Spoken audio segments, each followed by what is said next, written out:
Buonasera a tutti. Prima dell'apertura dell'odierna seduta del Consiglio Comunale, invito i componenti dell'Aula ad osservare il minuto di silenzio e di raccoglimento in memoria delle vittime del terremoto che il 24 agosto ha colpito il centro Italia.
Dichiaro aperta la seduta del Consiglio Comunale.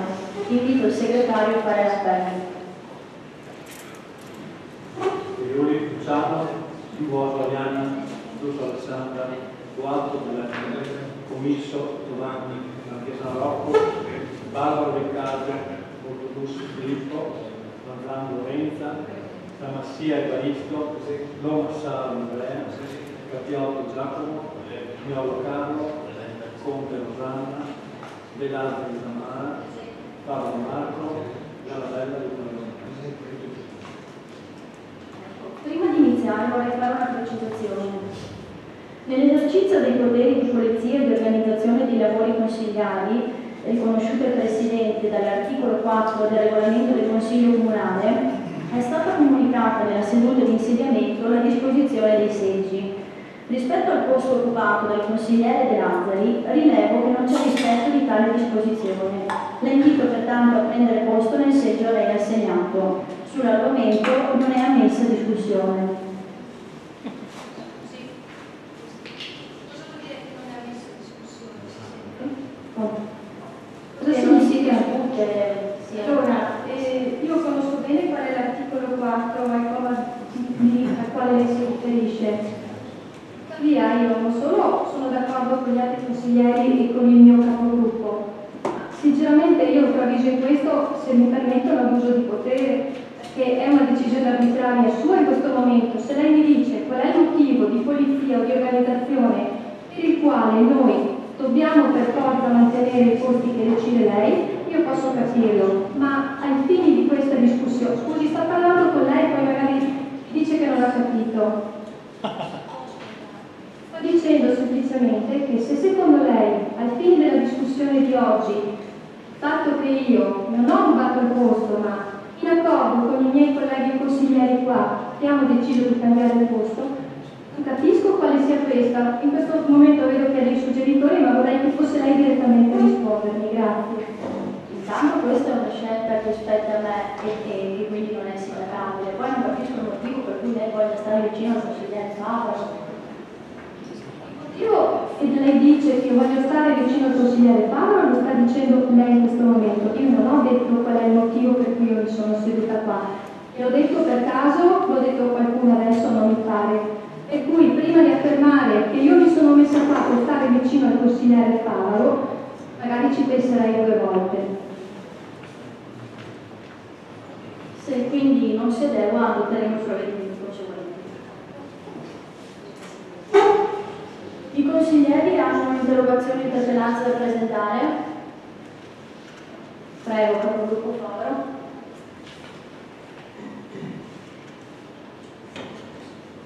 Grazie Presidente, buonasera a tutti. Interrogazione con risposta scritta ai sensi dell'articolo 16 del regolamento del Consiglio Comunale. La tutela dei siti religiosi è forse più importante della sicurezza delle persone? Nelle serate dei giorni 13, 14 e 15 agosto 2016 si sono svolte nel centro di Campe 2 importanti manifestazioni, Campe Estate Festival e la Notte di Fuoco. Tali eventi hanno comportato il richiamo di un pubblico molto numeroso che nel caso della manifestazione musicale ha comportato un notevole affollamento di piazza Papa Giovanni XXIII, snodo fondamentale della viabilità pedonale del centro storico, a ridosso di un altro nodo strategico della viabilità, qual è la rotatoria antistante della piazza stessa. Dalla conica nota protocollo numero 26174 del 17 agosto 2016 del comandante della Polizia Municipale responsabile dell'Ufficio Comunale di Protezione Civile, si apprende che per tali manifestazioni non è stato predisposto il piano comunale di protezione civile per eventi rilevanti impatto locale. La manifestazione musicale svoltasi in piazza Papa Giovanni XXIII nei giorni 13, 14 e 15 agosto ha sostituito la manifestazione denominata Cuore 80 Summer Festival 2016, inizialmente prevista in zona Sacchetta, spiaggia di Levante, successivamente revocata dalla Giunta Comunale con delibera 166 del 14 luglio 2016, e tra le motivazioni della revoca la delibera fa riferimento alla delicatezza del sito dell'arenile della Sacchetta per la vicinanza del santuario della Madonna dell'Angelo, oggetto di tutela quale patrimonio storico, artistico, culturale e religioso, nonché per l'elevata presenza a ridosso del sito di residenzialità turistica e stanziale. Nel mese di luglio ultimo scorso si sono svolte a Canne altre due importanti manifestazioni: l'evento straordinario Giubileo della Misericordia e Processione Mariana, svoltosi il 9 luglio 2016, e il campionato italiano assoluto di triathlon, svoltosi il 30 luglio 2016.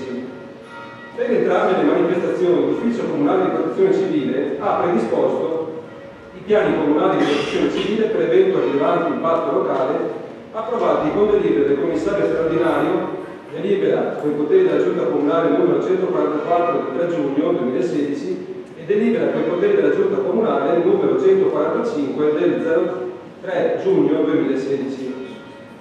La presente interrogazione propone i seguenti quesiti: perché per le manifestazioni di Ferragosto non è stato redatto il piano comunale di protezione civile per evento rilevante impatto locale, analogamente a quanto fatto durante il commissariamento per le citate manifestazioni di luglio? Sono state considerate e in che modo le potenziali criticità rispetto alle esigenze della sicurezza e dell'ordine pubblico per il sito di piazza Papa Giovanni XXIII, che il sito di piazza Papa Giovanni XXIII presenti in rapporto alla tipologia di manifestazione che vi si è svolta? Perché il sito di piazza Papa Giovanni XXIII è stato giudicato idoneo per la manifestazione musicale Caule Estate Festival, nonostante la presenza di altro sito di interesse religioso, si vede la chiesa della Madonna di Pompei, e nonostante l'elevata presenza di residenzialità stanziale e turistica, e pertanto non sono stati qui applicati gli stessi criteri che hanno determinato la revoca della manifestazione prevista in Sacchetta? I consiglieri Favaro e D'Armello. Grazie. Grazie, ce ne sono altre? Passiamo al primo punto all'ordine del giorno, interpellanze. Iniziamo con la prima. Si tratta dell'interrogazione presentata dal consigliere Conte del gruppo consigliare Lista Civica Miolo Sindaco, avente come oggetto diretta streaming del Consiglio. Do la parola al consigliere presentatore per l'esposizione.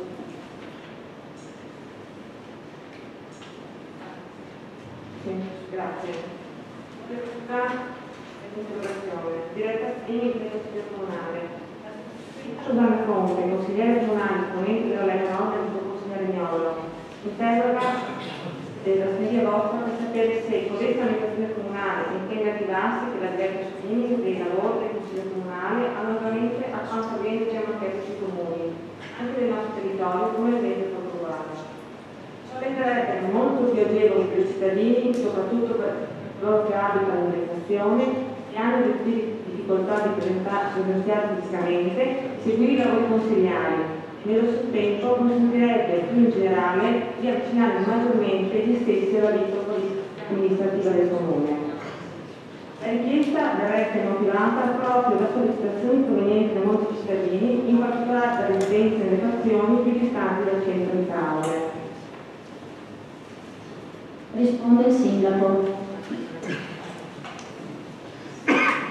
Grazie Presidente, buonasera a tutti. Si dà risposta all'interpellanza presentata al gruppo consigliare Miolo Sindaco in data 26 luglio 2016 con deliberazione del Consiglio Comunale numero 50 del 21 giugno 2012 12, avente ad oggetto l'approvazione del regolamento per la disciplina delle riprese audio e video delle sedute del Consiglio Comunale e loro pubblicazione, il Comune di Caorle si è dotato di una normativa regolamentare finalizzata a disciplinare la trasmissione via web con modalità conformi a quanto previsto dal decreto legislativo 196 del 30 giugno 2003, denominato Codice in materia di protezione dei dati personali, in conformità a quanto previsto dall'allora parere del Garante della Privacy dell'11 giugno 2002 delle riunioni del Consiglio Comunale in pubblica sessione.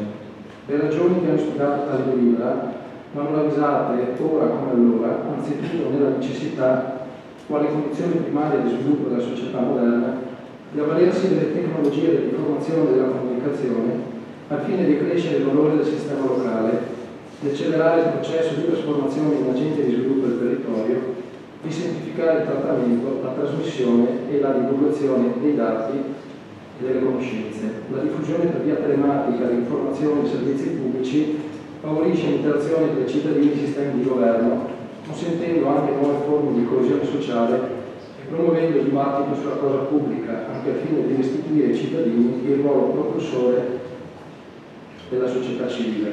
Del resto, tutte le amministrazioni locali, nello specifico piano d'azione del governo, assumono sempre più il ruolo operativo di front office del servizio pubblico. L'approvazione di tale delibera, allora, non comportò particolari oneri a carico della finanza pubblica e quindi avvenne a costo zero per le casse comunali, in quanto la struttura amministrativa era già dotata di tutti gli strumenti adeguati e necessari, seppur minimali, per la sua messa in funzione. L'interpellante oggi chiede l'attivazione della diretta streaming dei lavori del Consiglio Comunale in seduta pubblica, indicando la necessità di favorire ulteriormente la partecipazione dei cittadini ai lavori del consesso. Anzitutto precisato che la diretta streaming nulla aggiunga alla partecipazione dei cittadini alla vita politico-amministrativa del Comune rispetto alla pubblicazione dei dati, come già avviene nei giorni successivi alla seduta del Consiglio Comunale stesso, non potendo gli stessi cittadini comunque intervenire alla seduta del Consiglio Comunale, sia essa fisica sia essa trasmessa via web. Tuttavia, all'accoglimento della richiesta dell'interpellante postano principalmente sia ragioni di opportunità, sia ragioni di natura tecnica che ragioni di natura finanziaria. L'invio di un flusso video a un numero imprecisato di persone richiede una piattaforma sia hardware che software che ad oggi il Comune di Caorle non possiede. È inoltre necessaria la disponibilità di banda internet in outdoor. Nel caso di specie potremo avere che inviare al massimo un solo flusso video che corrisponde ad uno o tutt'al più a due utenti che contemporaneamente si collegano per visualizzare lo streaming. Ad oggi quindi non disponiamo di una piattaforma per l'invio dello streaming e neppure una banda sufficiente per coprire più visualizzazioni in contemporaneità. Il problema potrebbe essere risolto inviando un solo flusso video a un fornitore di servizi che poi lo rilancia ai fruitori finali. Questo, seppur tecnicamente possibile, presenta numerose controindicazioni: il costo del servizio, che non è certo gratuito, la probabile pubblicità in sovraimpressione, i limiti di tempo, l'impossibilità di salvare il video al termine della seduta e infine l'assenza di garanzie sulla qualità della trasmissione. Vi è un ulteriore aspetto che va posto in evidenza, attinente alla qualità della ripresa video, intesa non come dettaglio grafico appena menzionato, ma come fruibilità generale. Attualmente, in forza della citata deliberazione numero 50 del 2012, il Comune di Caorle registra le sedute consigliari con una videocamera e compresa diretta dell'audio, pubblicando tutto su YouTube nei giorni immediatamente successivi. Questa soluzione, ancorché ai meno attenti potrebbe sembrare poco moderna, di fatto offre punti di forza fondamentali. La registrazione si appoggia a un sistema e una tecnologia collaudata e affidabile, facilmente gestibile anche da un operatore non specializzato in materie tecniche. Nonostante la videocamera fissa e lontana non faccia percepire immediatamente chi sta parlando e l'audio presa diretta non sia di ottima qualità, la fruizione registrata permette all'utente di fermarsi, tornare indietro, riguardare e riascoltare quello che può eventualmente non essere percepito alla prima visione o al primo ascolto. Per contro, invece, numerose sono le criticità legate all'eventuale diretta streaming. La trasmissione streaming necessiterebbe della presenza di un tecnico specializzato in sala che garantisca l'avvio, il controllo, e la risoluzione di eventuali problematiche. Si sottolinea che, a parte il costo del tecnico, se la soluzione di acquisizione fosse anche mediante risorse a basso costo, come ad esempio una semplice webcam, sarebbero più facili di servizi, con conseguente necessità di bloccare di volta in volta la seduta consiliare in attesa della risoluzione delle problematiche o persino la perdita di porzioni della registrazione della diretta, se non addirittura la necessità di sospendere il Consiglio Comunale nel caso in cui i problemi non fossero immediatamente risolvibili. Mettere in streaming l'immagine interangolare dell'intera aula consiliare con audio non perfetto non rende fruibile l'evento. Si perderebbe facilmente la traccia degli interventi e l'identificazione dei soggetti intervenuti. Gli enti locali, pochi peraltro che hanno optato per questa soluzione, hanno dovuto investire al fine di avere un'adeguata attrezzatura consistente in tutte le camere che puntano diversi consiglieri in un'adeguata ripresa audio nella regia video sul Consiglio. Il costo stimato dagli uffici comunali ammonta a un investimento minimo di euro 30.000 fino anche a un investimento di euro 50.000.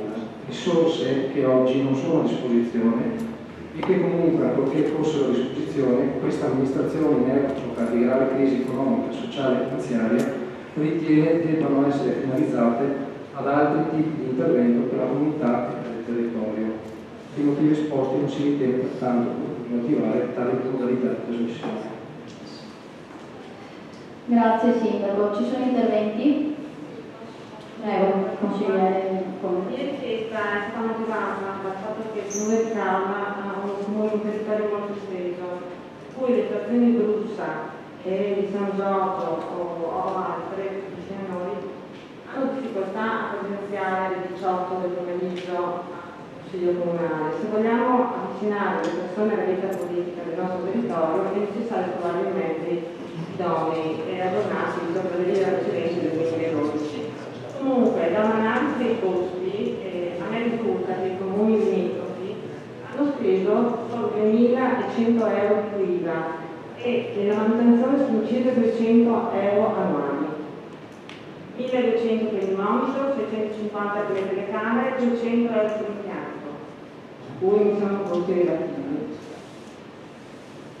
Grazie. Prego, Marco Viola. Sì, se è possibile aggiungere ancora qualcosa, solo per dire che non si intendeva soppiantare quello che è il servizio che già oggi viene offerto attraverso le imprese. Quindi probabilmente si potrebbe ottenere una soluzione intermedia che preveda di mantenere l'utilizzo che già oggi il Comune riesce, la fornitura già oggi riesce ad assicurare, e implementandolo magari con un servizio di web immediato con i limiti di una videoregistrazione web in streaming che l'utente finale può comprendere laddove ci siano delle interruzioni o laddove ci siano dei problemi tecnici. Quindi, con tutti i limiti di un più modesto impiego di risorse tecniche, si può attraverso un iPad cercare di, come avviene con i telefonini, cercare di dare immediatamente l'idea di voler far partecipare in tempo reale tutti i cittadini del comune di Calma. Questo era il senso di questa lavorazione. Ecco, e il fatto poi dell'impegno di spesa certamente ci porta ad avere ben conscio quali siano le priorità dell'impegno di spesa per questa comunità. Certamente non immaginiamo di spendere 50-60 mila euro per fare le dirette streaming, però diciamo da una prima informazione che abbiamo avuto, con mezzi più modesti, con un impegno di spesa veramente accessibile, vi invito a riconsiderare un attimino la posizione assunta. Grazie. Ci sono altri interventi? Prego, Capoluogo Paolo. Sì, grazie. Solo per dire che anche il nostro gruppo condivide l'intento e l'obiettivo di questa interrogazione, in quanto riteniamo che la partecipazione dei cittadini ai lavori del Consiglio Comunale e poi in generale alla vita amministrativa del nostro Comune debba essere considerata da tutti noi come una priorità da perseguire, un obiettivo prioritario da perseguire, utilizzando tutti i mezzi disponibili. In conferenza capigruppo, ad esempio, ho proposto di ritardare la convocazione, l'orario di convocazione dei consigli comunali, portandolo all'orario che è comune a molti altri comuni, cioè verso le 20 o le 20, 20 e 30. e questo non costa niente se non un minimo spostamento di orario, ma anche l'impiego di tecnologie che la modernità ci mette a disposizione, come appunto la diretta streaming proposta dal gruppo Miollo, e penso sia una cosa che, visti anche i costi che non sembrano così esorbitanti come presentati dalla risposta del sindaco, pensiamo sia una strada da perseguire. Anche qui non si tratta di buttare via soldi, sono soldi ben spesi, ben investiti, perché l'aula del Consiglio Comunale, come noi ben sappiamo, è troppo spesso povera di pubblico. Dobbiamo trovare in tutti i modi un rimedio a questa situazione che non fa bene a nessuno. Grazie.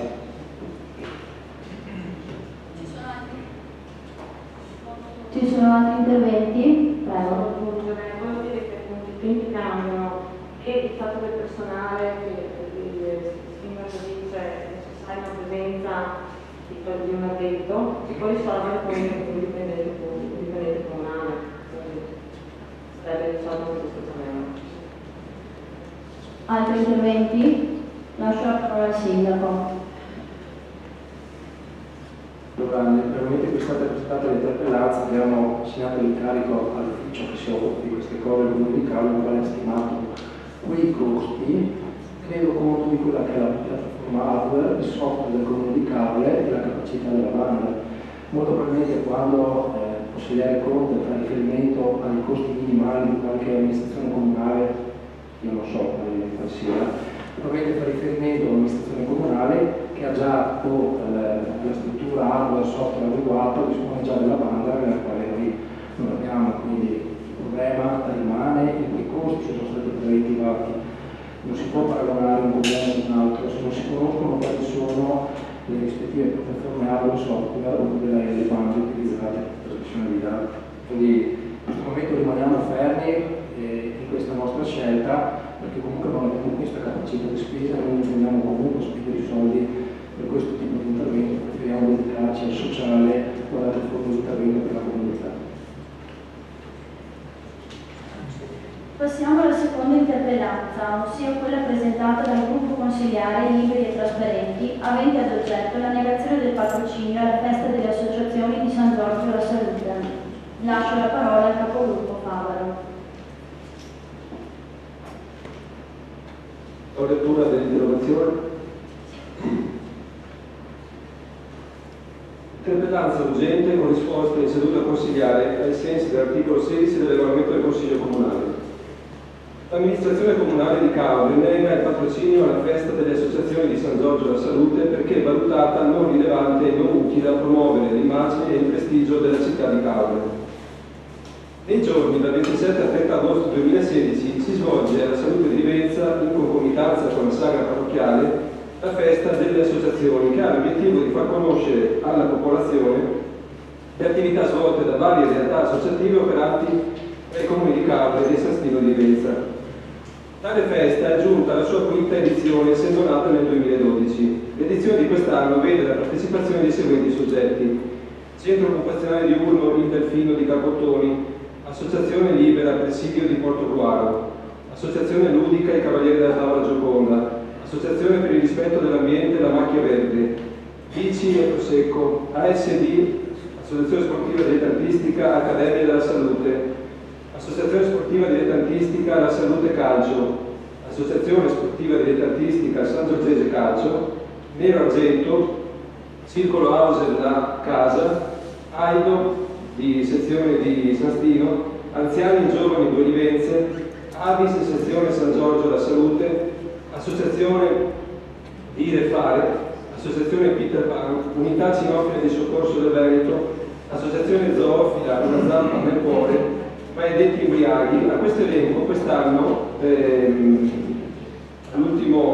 poco prima dell'inizio della manifestazione, si sono aggiunte queste 5 ulteriori soggetti: Associazione Zoofila Amici a Quattro Zampe di Portogruaro, Mamma Beyond the Borders, una ONLUS di Parma che si occupa di interventi in zone presso i campi profughi in Grecia in questo momento, ad esempio, che affronta l'emergenza dei profughi provenienti dalla Siria, Compa Presidio Sociale, della Salute Caule, ACAT di Portogruaro e Social Hermes, Associazione di Promozione Sociale.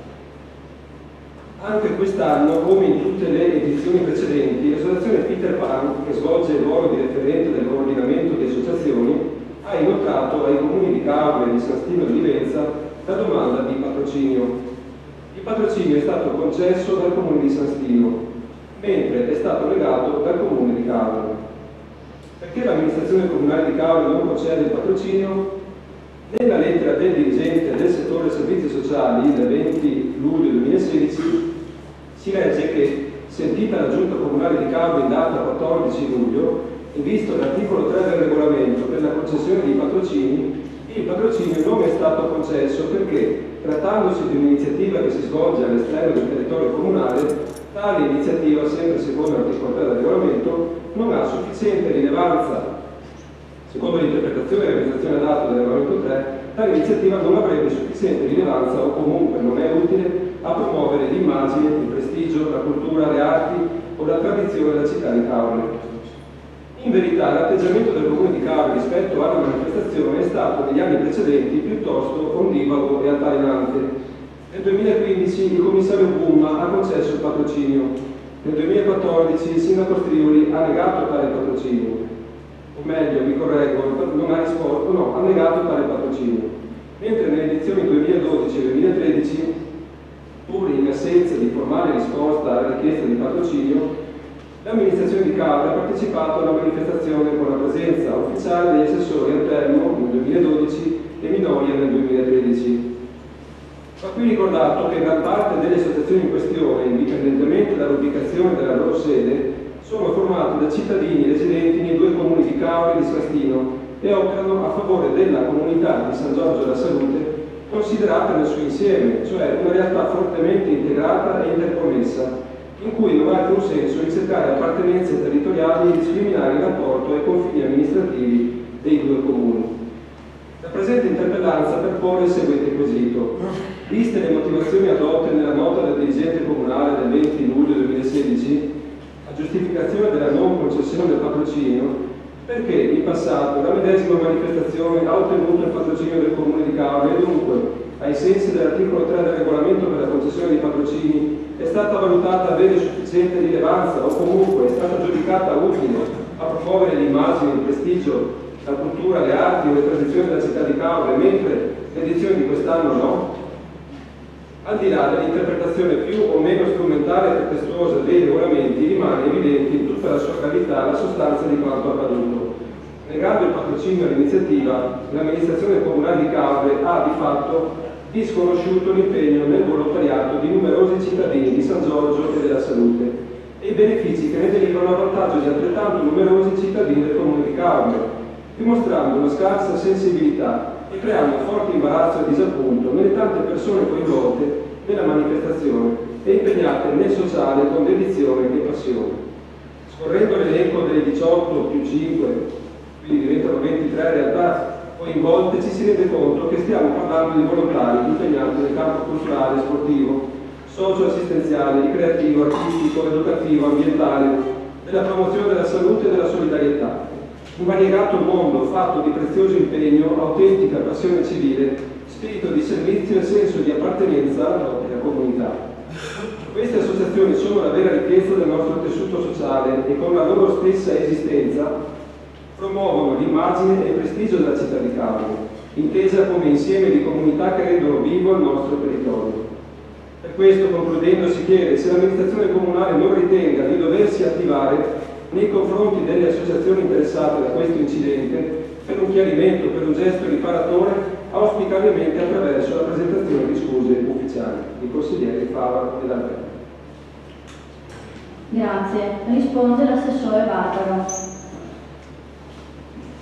Grazie Presidente. Allora, la richiesta di patrocinio non aveva superato l'istruttoria dell'ufficio trasporto su ben due delle tre richieste avanzate, ovvero per la cena e l'associazione organizzata dalla Ministra della Salute di Livenza e per la marcia sul mais, intitolata alla memoria del cittadino sempre di La Salute di Livenza. Eventi naturalmente aperti al pubblico, ai quali potevano partecipare i cittadini residenti in ogni comune, e non per questo l'associazione organizzatrice ha chiesto il patrocinio di tutti i comuni limitrofi. Contestualmente la stessa richiesta di patrocinio veniva fatta, e qui cito testualmente nella città, per la quinta festa delle associazioni prevista dal 26 e 30 agosto, festa in piazza alla salute di Livenza, per pubblicizzare, sostenere le proprie attività e sensibilizzare la cittadinanza sulle diverse tipologie sociali, culturali, sportive e mentali della salute di San Giorgio e dintorni, lasciando l'ufficio qualche dubbio sulla possibilità di rilascio o meno del patrocinio. Da un approfondimento di istruttoria si è appreso che interessati a tale festa erano complessivamente 18, 20 più 5, 23 associazioni, delle quali solo 5 operanti nel comune di Capri. Chiedendo poi a qualcuna delle numerose associazioni con sede ed operanti a Capri, territorio di Capri, se avessero ricevuto l'invito a partecipare all'evento, si era appreso che pochissime, ma davvero pochissime, erano state invitate, nemmeno tutte tra quelle operanti nella frazione San Giorgio di Livenza. È sembrato quindi a questa amministrazione che la festa in oggetto non avesse sufficiente rilevanza per il territorio. Francamente non capiamo tutta questa confusione evidenziata sull'interpellanza, l'articolo istituzionale, il consilare, sentito quello di polemizzare inutilmente e costantemente questa amministrazione si attende a mostrare. Non vogliamo poi nemmeno pensare che l'obiettivo sia la polemica politica, come purtroppo fa pensare questa interpellanza, giunta sui banchi del Consiglio Comunale che doveva occuparsi di penali problemi. Pertanto nella nostra autonomia decisionale ribadiamo la non concessione del patrocinio per i motivi evidenziati e per gli stessi motivi che riteniamo priva di senso la richiesta di formali scuse, anche perché le scuse si fanno se si commettono dei torti o degli errori. E comunque richiedere delle scuse per un patrocinio non dato in condizioni contrastanti mi sembra eccessivo. Grazie. Ci sono interventi? Allora, prego. Allora, dalla risposta dell'assessore Barbaro, io capisco in sostanza due cose. Che il patrocinio che l'istruttoria ha messo in luce, l'istruttoria degli uffici ha messo in luce che su 2 su 3 delle manifestazioni per cui era stato chiesto il patrocinio, 2 su 3, ovvero la cena per delle associazioni e la marcia del mais, e non erano state considerate le manifestazioni degne di patrocinio, mentre per quanto riguarda la festa delle associazioni la sua risposta non mi ha dato informazioni rispetto all'esito dell'istruttoria degli uffici, quindi chiedo eventualmente un'integrazione di risposta, o forse mi è sfuggito qualcosa. Io comunque ho chiesto agli uffici copia dell'istruttoria relativa. Da questa istruttoria io ho chiesto l'istruttoria relativa alla manifestazione su cui ho fatto l'interrogazione, cioè la festa delle associazioni. Questa istruttoria alla fine conclude proponendo, ai sensi del regolamento, la concessione del patrocinio, salvo articolo 3. Però messa in questi termini l'istruttoria propende per una coerenza verso il regolamento, quindi pur essendoci qualche dubbio sull'articolo 3 propone alla giunta o al sindaco l'istruttoria di concedere il patrocinio. Questo è quello che dice l'istruttoria degli uffici. E dopo eventualmente l'assessore, se ho sbagliato a interpretare l'istruttoria, lei mi potrà correggere. Ecco, poi lei dice che il patrocinio non è stato concesso perché le associazioni su 18 più 5 diventano 23, associazioni che hanno sede nel comune di Caorle e che operano nel comune di Caorle sono solo 5 su un totale complessivo di 23. Allora non confuto il numero perché avete fatto le vostre verifiche, però confuto la sostanza di questa sua affermazione, perché come ho detto nella stessa interrogazione, in una realtà come quella della salute San Giorgio di Livenza non ha molto senso discriminare in base ai confini amministrativi. Tu sei Caorlo, tu sei nel comune di Caorlo, tu sei nel comune di San Giorgio, di San Stino, scusate, perché, come ho scritto, le due realtà sono fortemente integrate. Non significa nulla aver sede da una parte, perché le attività molto spesso sono rivolte all'insieme della comunità senza distinzioni di appartenenze amministrative ad un comune invece che all'altro. Quindi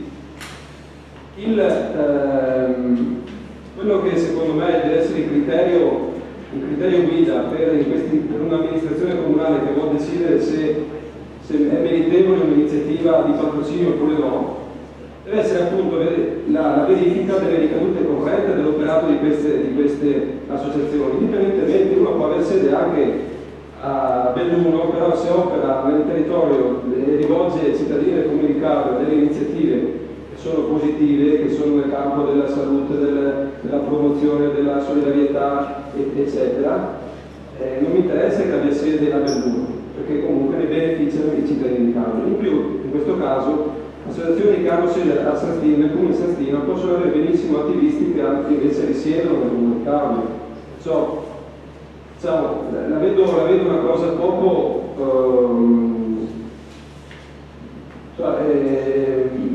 non è un motivo sufficiente per negare il patrocinio, perché ripeto, negare il patrocinio non è un atto di poco conto, significa che l'amministrazione pubblica del Comune di Caule disconosce l'importanza, la validità, l'interesse pubblico dell'operato di alcune persone che si riuniscono, che si organizzano in associazioni. E quindi negare un patrocinio va fatto solo in situazioni veramente gravi, a mio avviso.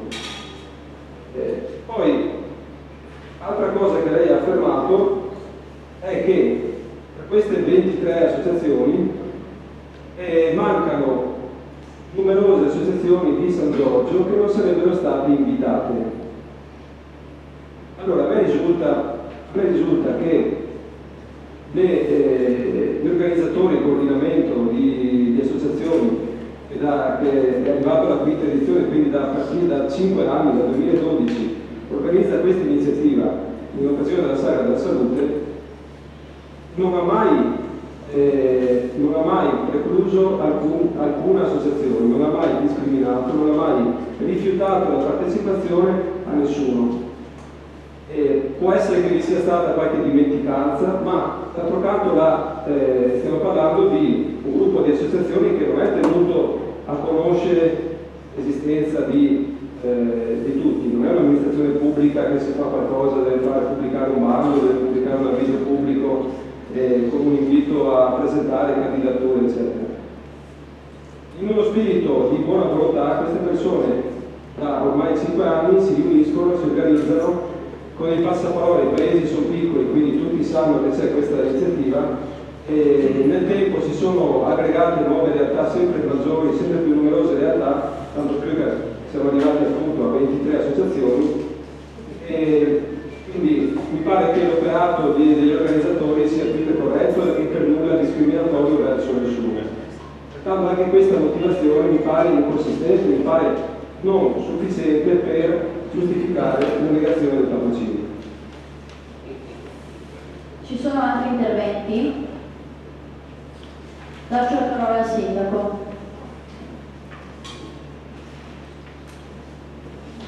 Allora, che la Salutte di Livenza, San Giorgio di Livenza siano l'unica comunità, sì, lo sappiamo tutti, non sono certi i confini amministrativi che tolgono l'uniformità del territorio geograficamente come è strutturata la cosa.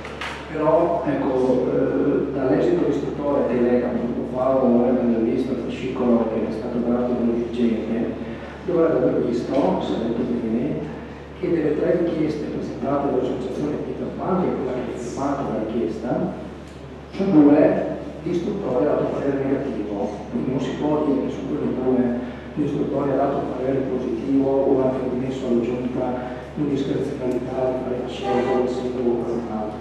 Su quelle 2 l'istruttore ha dato parere negativo e la giunta ne ha preso atto perché violava il regolamento. Dare patrocinio in quelle 2 richieste violava il regolamento, non è stato dato.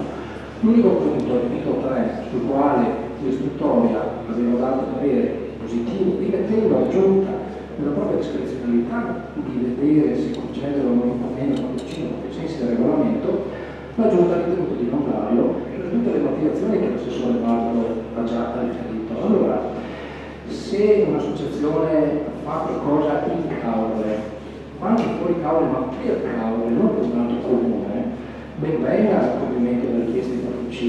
i valori di cultura, di tradizione, civici che sono richiamati nel regolamento, altrimenti no. Faccio un altro caso, è stato negato dalla Giunta in alto il patrocinio nello stesso periodo. Il comune di Cinto Camaggiore ha chiesto al comune di Caule il patrocinio alla festa annuale delle risorgive. Perché? Perché comunque uno dei nostri figli, il Lemene, parte da un territorio che non è nostro e arriva nel nostro. Di fronte a questa richiesta l'ufficio si è informato e ha chiesto: ma questa serie di eventi che si snodano in un paio di giorni vengono realizzati anche nel comune di Caule? Cioè erano previsti una decina di eventi nel comune di Guaro, nel comune di Cinto, nel comune di Ponteguaro, forse qualcosa, non mi ricordo, tranne che nel comune di Caule. La Giunta ha regalato il patrocinio, perché pur essendo il canale Lemene un fiume che comunque, il fiume Lemene che comunque investe il nostro territorio, non si vede perché il comune di Caule deve dare il patrocinio quando nulla è stato fatto per Caule, che non è un evento in Caule o per Caule. Questa è stata sostanzialmente la posizione che abbiamo praticamente detto, quindi sicuramente il discorso non da fare assolutamente.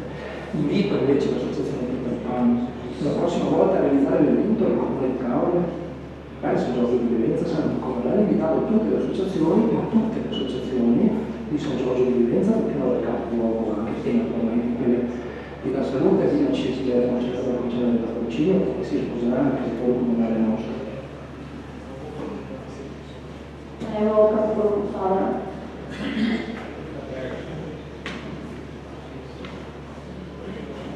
Grazie. Allora, Sindaco, lei ha richiamato l'istruttoria che ha fatto anche l'assessore, le due istruttorie relative alle due iniziative Sena e Marzo del Mais. Ma la mia interrogazione non ha chiesto nulla in merito all'atteggiamento dell'amministrazione comunale in merito a quelle due iniziative. La mia interrogazione chiede invece le ragioni per cui è stato negato il patrocinio rispetto alla manifestazione festa delle associazioni, e chiede anche perché la medesima manifestazione nel 2012 ha ottenuto, benché non ci sia stata una risposta formale di accoglimento, di concessione del patrocinio, ha visto la presenza ufficiale dell'assessore Antelmo, evidentemente con delega e accordo del sindaco Striuli. Nel 2013 la stessa medesima identica manifestazione ha visto la presenza e portato i saluti ufficiali dell'assessore Minoia, evidentemente con delega e accordo del sindaco Striuli. Nel 2015 il commissario Pumma e commissario io penso che per definizione applichi correttamente statuto, regolamenti, normative. Il commissario Pumma, applicando gli stessi regolamenti tuttora in vigore nel comune di Caule, ha ritenuto, rispetto alla medesima identica manifestazione, di concedere il patrocinio. Quindi non si capisce perché quest'anno vi sia stata la negazione del patrocinio. Il sindaco e anche l'assessore, ho visto Barbara, annuiva con convinzione.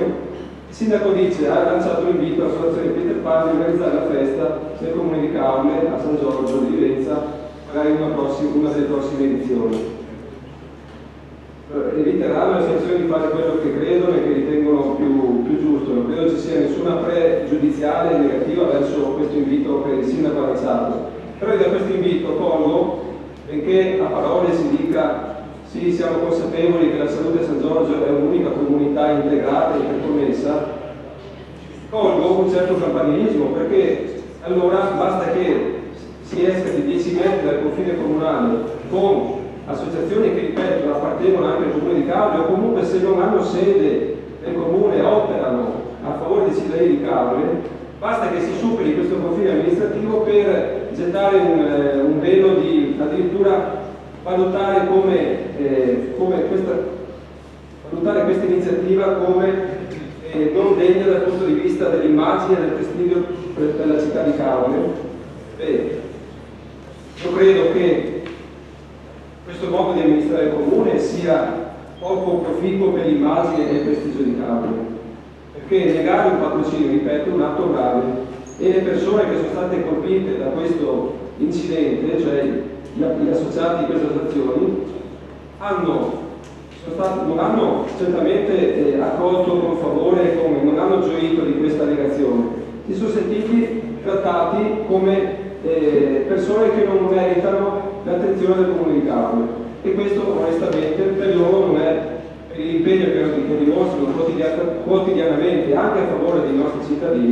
non se lo meritano e non si meritavano un trattamento di questo tipo.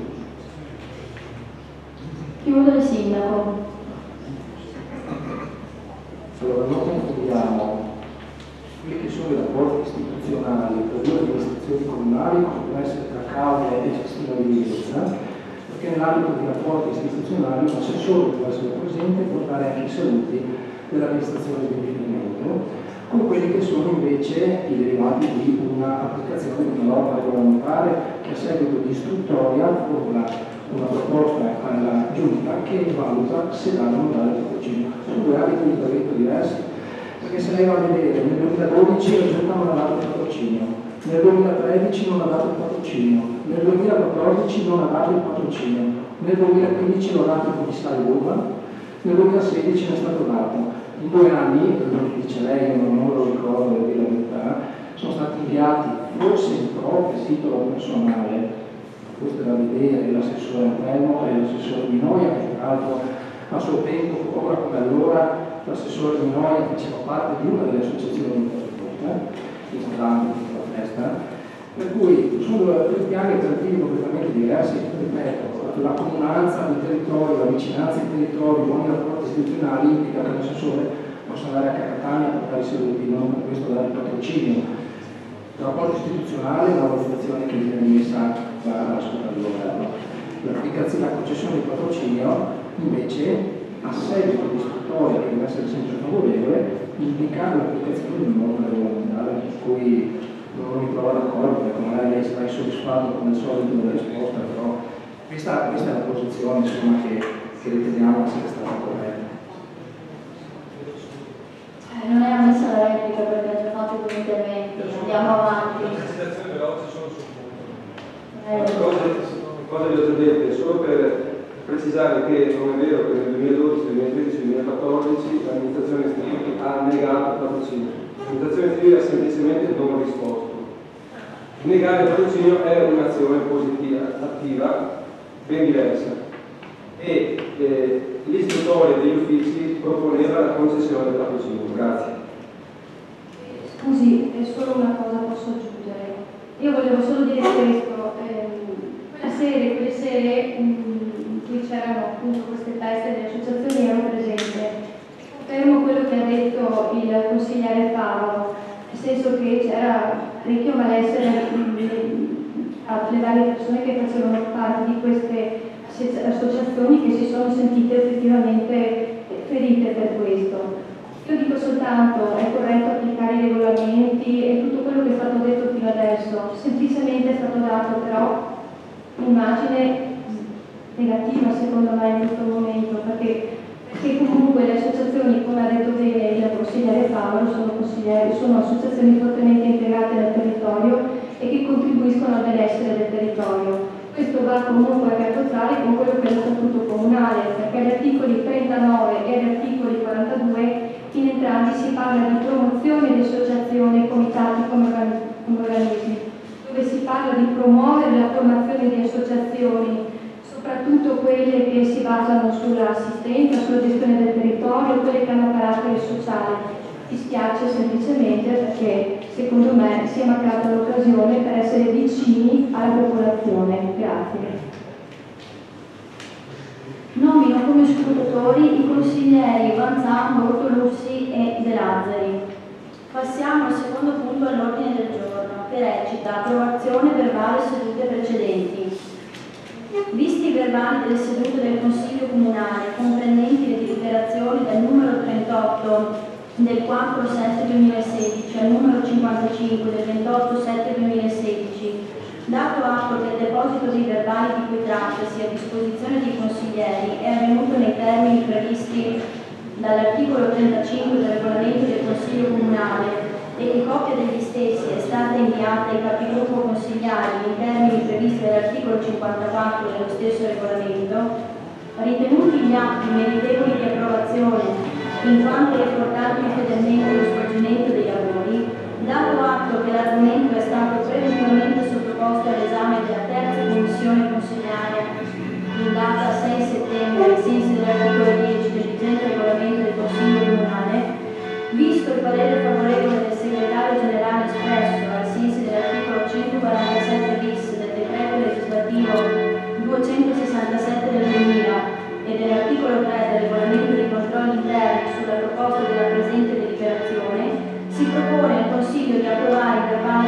Consiglio Comunale concernenti le deliberazioni dal numero 38 del 4 luglio 2016 alla numero 55 del 28 luglio 2016. Voti favorevoli? Voti contrari? Nessuno. Astenuti? Nessuno. Il Consiglio approva. Passiamo al terzo punto dell'ordine del giorno, che recita: variante al piano degli interventi numero 5, allineamento cartografico e adeguamento del quadro dei vincoli. Approvazione. Relaziona il Sindaco.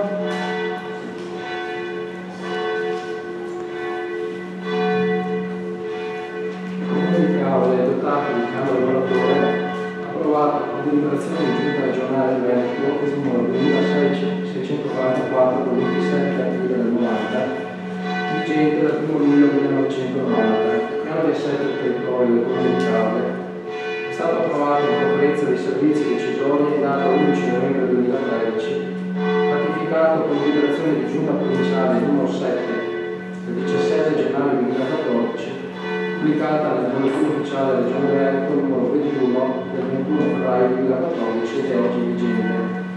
Considerato che ai sensi dell'articolo 48 della legge regionale numero 11/2004, il piano regolatore generale vigente ha assunto valore di piano degli interventi per la parte compatibile con il piano di assetto del territorio.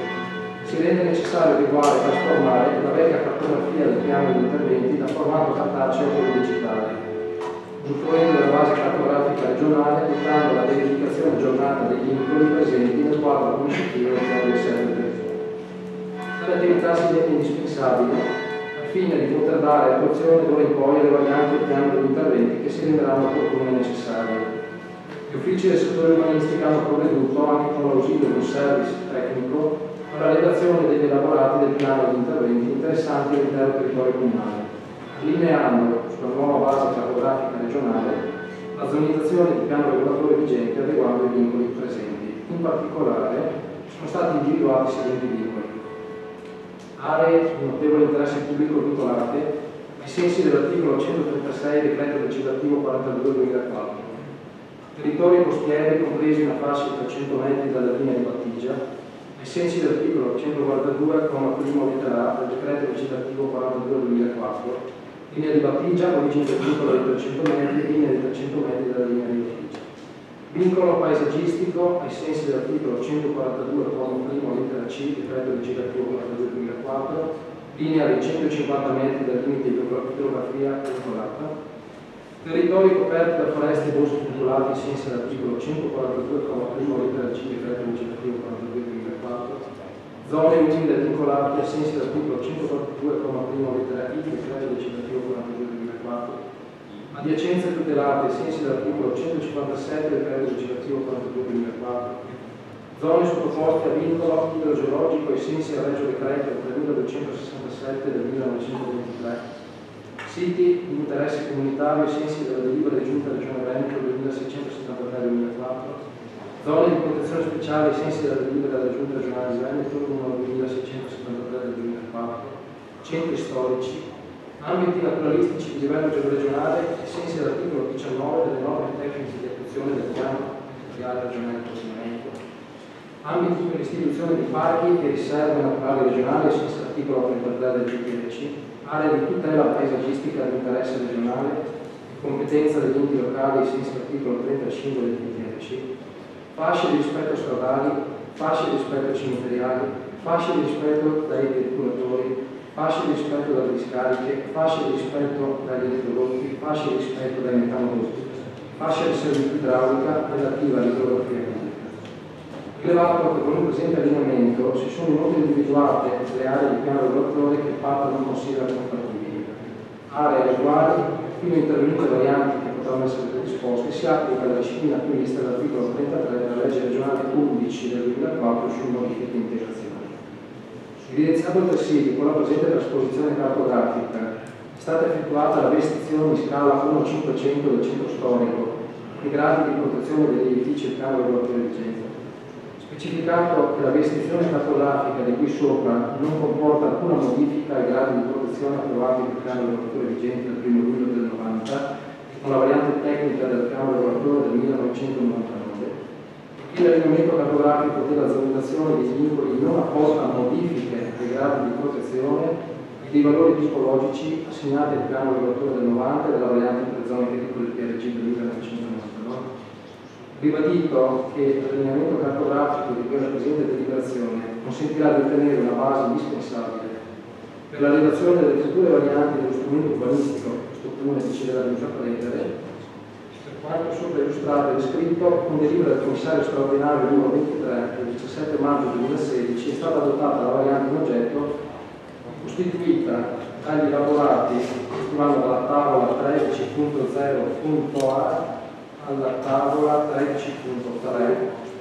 Dato atto che la variante cartografica di allineamento in oggetto non comporta aumenti di volumetria e o cambi di destinazione di zona, né determina alterazioni del regime idraulico esistente, visto il parere favorevole del Dipartimento di Difesa del Suolo e Foreste, sezione bacino idrografico naturale Veneto, settore genio civile di Venezia, protocollo numero 246/70.07.10 24 giugno del 2016, acquisito ai sensi della delibera di giunta regionale numero 2948 del 6 ottobre 2009, rilevato che la variante è stata depositata per 30 giorni a decorrere dal 27 maggio 2016 presso il settore urbanistica e edilizia privata e che dell'avvenuto deposito è stata data notizia mediante avviso pubblicato all'atto territorio online. Nei 30 giorni successivi non sono pervenute osservazioni, dato atto che si è provveduto alla pubblicazione ai sensi dell'articolo 39 del decreto legislativo 33 del 14 marzo 2013 e che l'argomento è stato sottoposto all'esame della competente commissione consigliare in data 6 settembre 2016, tanto premesso si propone al Consiglio Comunale seguente delibera dare atto che non sono giunte osservazioni, approvare la variante al piano degli interventi vigente di allineamento cartografico e adeguamento del quadro dei vincoli composta dagli elaborati dalla tavola 13.0.a alla tavola 13.3 e di dare atto che la variante che sta efficacia decorsi 15 giorni dalla sua pubblicazione all'albo territorio online del Comune. Se non ci sono interventi, Capogruppo Favaro. Grazie Presidente. Io ho una domanda da fare in merito a questa variante. Leggendo, dando un'occhiata veloce alle cartografie allegate alle tavole allegate a questa delibera, si coglie che si riscontra che il cosiddetto service tecnico cartografico è stato affidato alla società Proteco. Volevo sapere se è possibile l'importo di tale carico e l'impegno economico che il Comune ha messo per questa variante. Io personalmente non lo so perché è stato un incarico affidato sotto regime del commissario straordinario, però invito il Presidente e invitare il dirigente a raggiungerci per confermare l'importo. Invito il dirigente Furanetto a accomodarsi al banco della Presidenza. Grazie.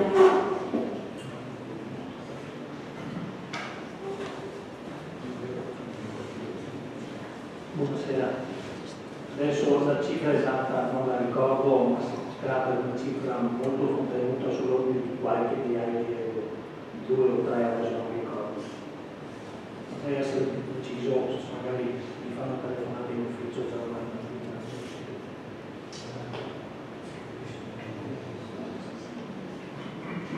Prego.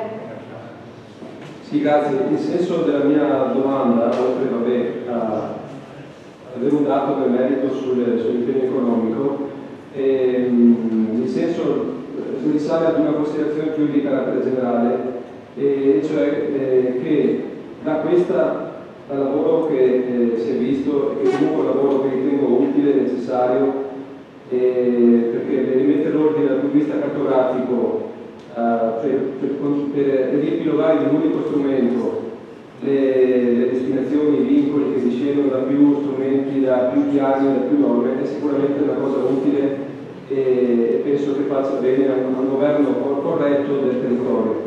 Tuttavia riscontro che per questa variante, ma per altre varianti che si sono viste negli ultimi tempi, vi è costantemente il ricorso alla società Proteco per un aiuto su una consulenza di tipo tecnico personale un service capografico, e dal mio punto di vista credo che questo, chiamiamola dipendenza, tra virgolette, verso un soggetto che offre una prestazione di consulenza esterna verso il comune, non sia qualcosa che certo si può ammettere perché magari gli uffici non sono dotati di competenze sufficienti, di professionalità sufficienti, però nel tempo credo che l'amministrazione faccia bene a darci l'obiettivo di superare questa dipendenza per arrivare magari a gestire strumenti che magari sono anche relativamente semplici dal punto di vista tecnico da redigere,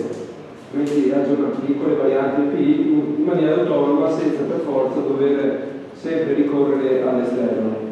E semplicemente questo, grazie.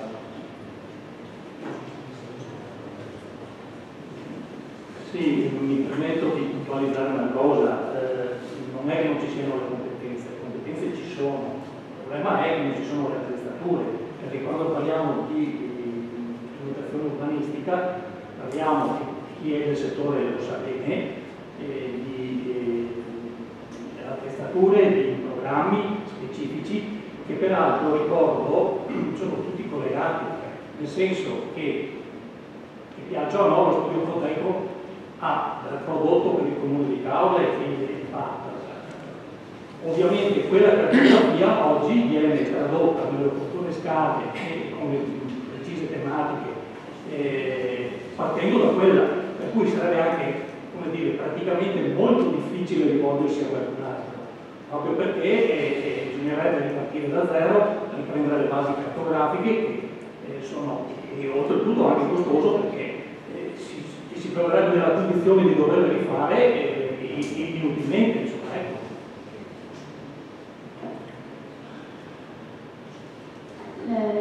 Avrebbe esaurito gli interventi. La invito a concludere. Ah, ok, prego. Sì, dichiarazione di voto. Mi ritengo soddisfatto dalla risposta data dal dirigente. Il mio intento non è quello di suggerire di cambiare il consulente, il mio intento è quello di suggerire la necessità di fare in casa il più possibile lavori di questo tipo, anche dotandosi di attrezzature software, hardware, magari se serve anche della formazione per un aggiornamento professionale, e sono convinto anch'io che le persone attuali dipendenti dell'ufficio urbanistica abbiano le competenze che servono al caso. Per dichiarazione di voto noi esprimeremo un voto favorevole. Procediamo alla votazione. Voti favorevoli? Contrari 0, astenuti 0. Passiamo al quarto punto all'ordine del giorno, che recita variante parziale al piano degli interventi numero 6 ai sensi dell'articolo 7 della legge regionale 6 marzo 2015 numero 4, varianti verdi, contro deduzione alle osservazioni e approvazioni. Relaziona il sindaco.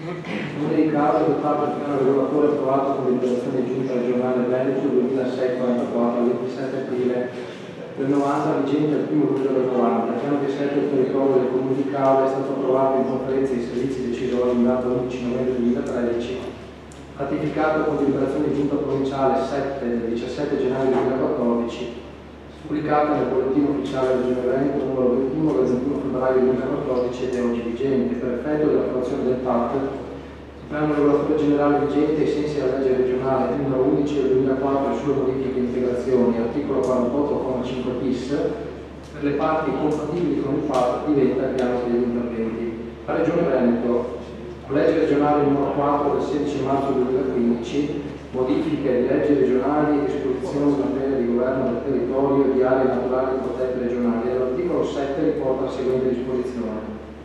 Varianti verdi per la riclassificazione di aree edificabili.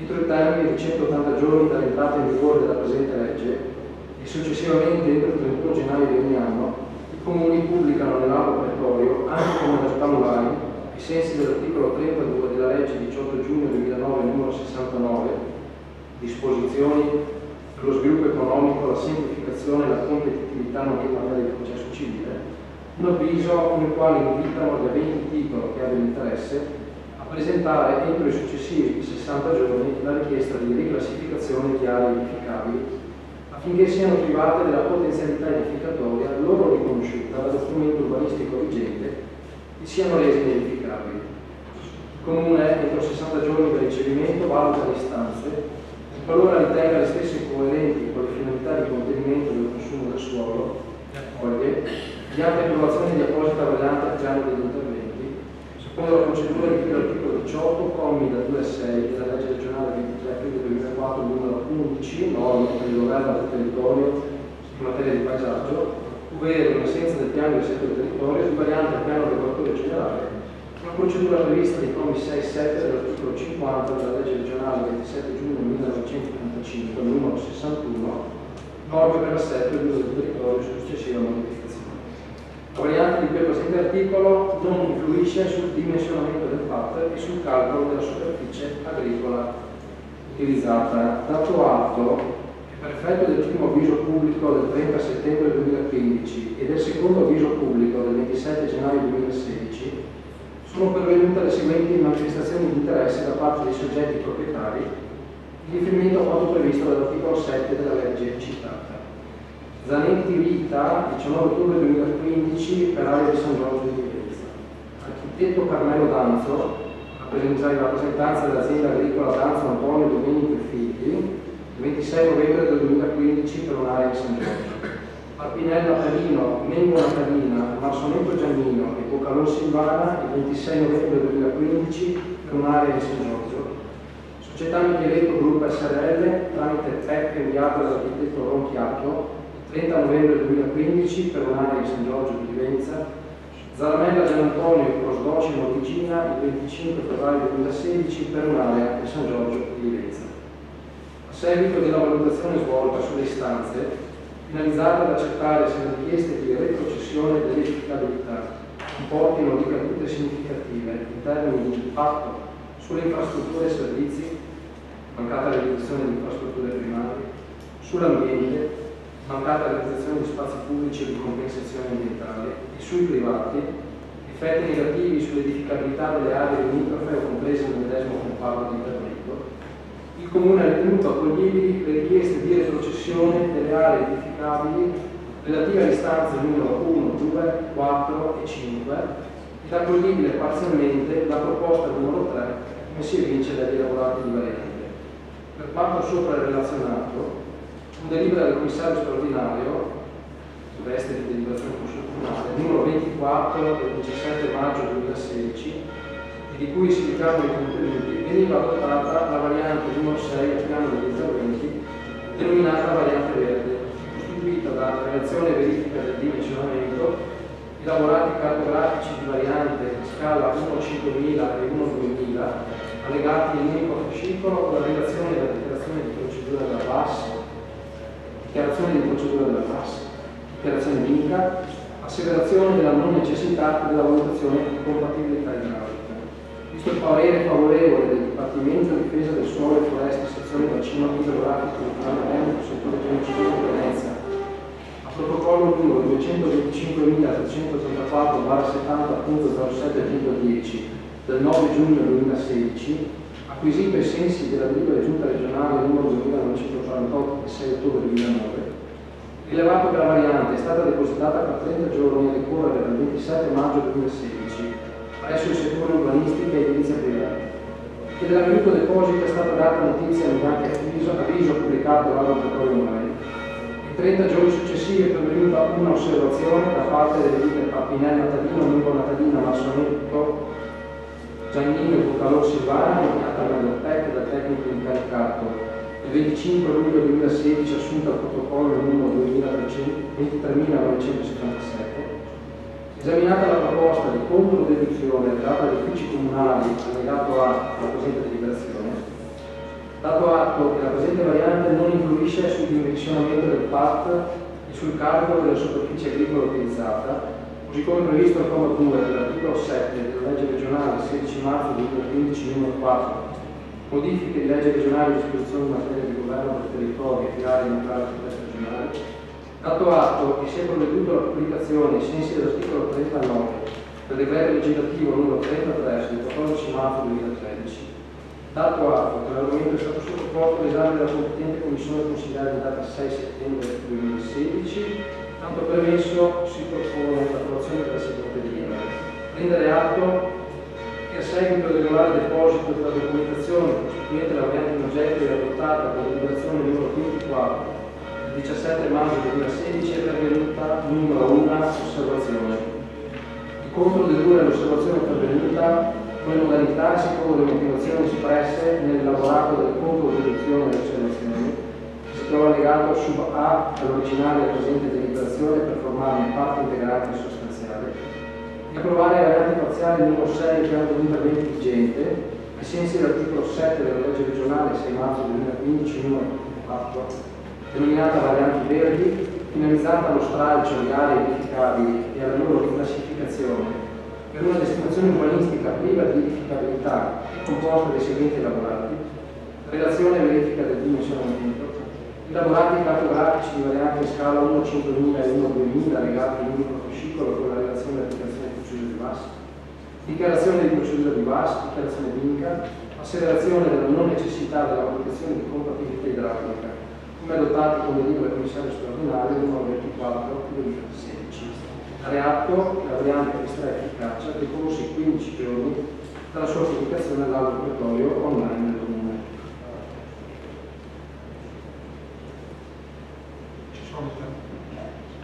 Ci sono interventi?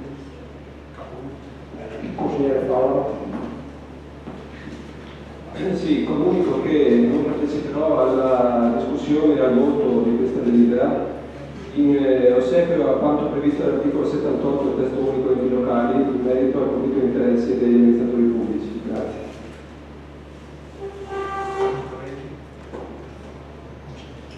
Sì, io invece volevo dire un'altra cosa. Abbiamo visto poco fa che sono 5 le istanze che sono state presentate. 4 di queste sono state accolte, ma sola, esattamente la terza, è stata accolta solo parzialmente. Mi sento di sottolineare due cose. Prima di tutto, per quanto riguarda questa terza istanza, l'osservazione a mio avviso, quella che è stata presentata a luglio, è un'osservazione comunque pertinente. Questo non solo perché i richiedenti hanno appunto chiesto questa cosa e quindi rispecchiano in un certo senso la volontà non identificatoria dei richiedenti interessati che stanno pagando delle imposte locali non da poco in questa zona. Ma a mio avviso il fatto di averla stralciata parzialmente ritengo che sia tutto sommato un errore, perché questo non preclude quella che è la viabilità e la continuità organizzativa, che se andiamo ad analizzare bene quelli che sono i dati catastali si tratta in realtà di due entità distinte con viabilità altrettanto ben distinte. Per quanto invece riguarda l'altra osservazione che volevo fare, riguarda la seconda istanza. Al contrario, qui è stata accettata la totale riclassificazione della zona. Però se andiamo a analizzare bene quelle che sono le schede catastali, in realtà nel mappale ci si rende conto che è proprio questa quella che in realtà preclude lo sviluppo futuro residenziale dell'intera zona. Chi è della zona, quindi di San Giorgio, perché stiamo parlando di tutte zone di San Giorgio, quindi conosce un attimino questa, sa anche che questa parte del territorio per logica è l'unica che consente un'eventuale espansione futura urbana. Quindi per questo volevo dire, mi spiace perché la terza osservazione, la terza istanza è stata accolta parzialmente, a mio avviso poteva essere tutta stralciata quella zona, e al contrario la seconda istanza forse meritava di essere accolta parzialmente. Ci sono altri interventi? Paolo Ciglia. Noi non abbiamo esaminato le controdeduzioni che sono state predisposte dall'ufficio urbanistica, le abbiamo ritenute invece condivisibili sia nella proposta di compimento sia nella proposta di stralcio parziale di quella richiesta, e per completezza do lettura comunque sia della sintesi di quella che era l'osservazione presentata sia del parere reso dall'ufficio che poi è allegato alla presente deliberazione. Dunque gli osservanti, proprietari delle aree di cui la richiesta numero 3 pervenuta il 26 novembre 2015, esaminata la variante adottata in particolare l'ambito 03, chiedono il totale stralcio dell'area edificabile di proprietà, l'attribuzione della destinazione agricola come proposta nell'istanza iniziale e non recepita integralmente la variante. Il parere reso dall'ufficio è il seguente: come motivato già nella relazione tecnica allegata alla variante, si ribadisce la volontà di confermare la previsione localizzativa del loto corrispondente all'area di quell'osservazione, trattandosi di loto potenzialmente servito dalla giornata di attività in continuità organizzativa dell'ambito, pertanto l'osservazione non è ammissibile.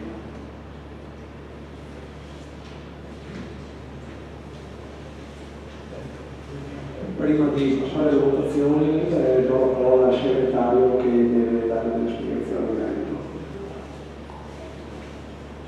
Molto semplice, si tratta di scorporare la votazione in due parti, la prima che riguarda la comunicazione, la seconda che riguarda l'approvazione della variante come risultante dall'esito della votazione finale. Grazie. Ci saranno due votazioni.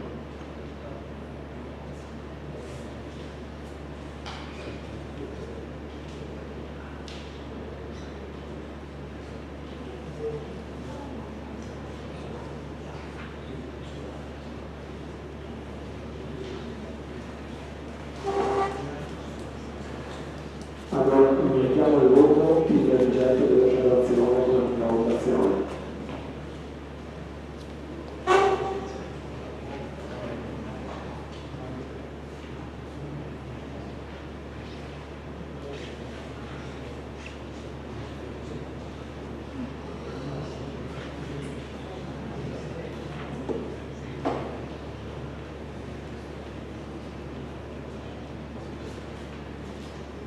Ok, voti favorevoli, voti contrari, astenuti,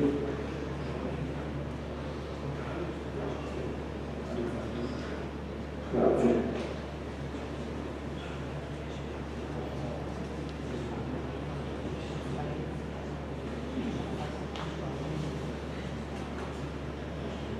Votiamo per l'approvazione della variante.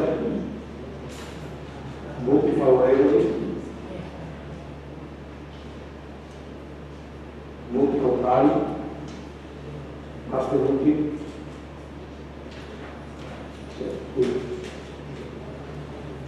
Il Consiglio approva. Lascio il posto al Presidente del Consiglio Guarda.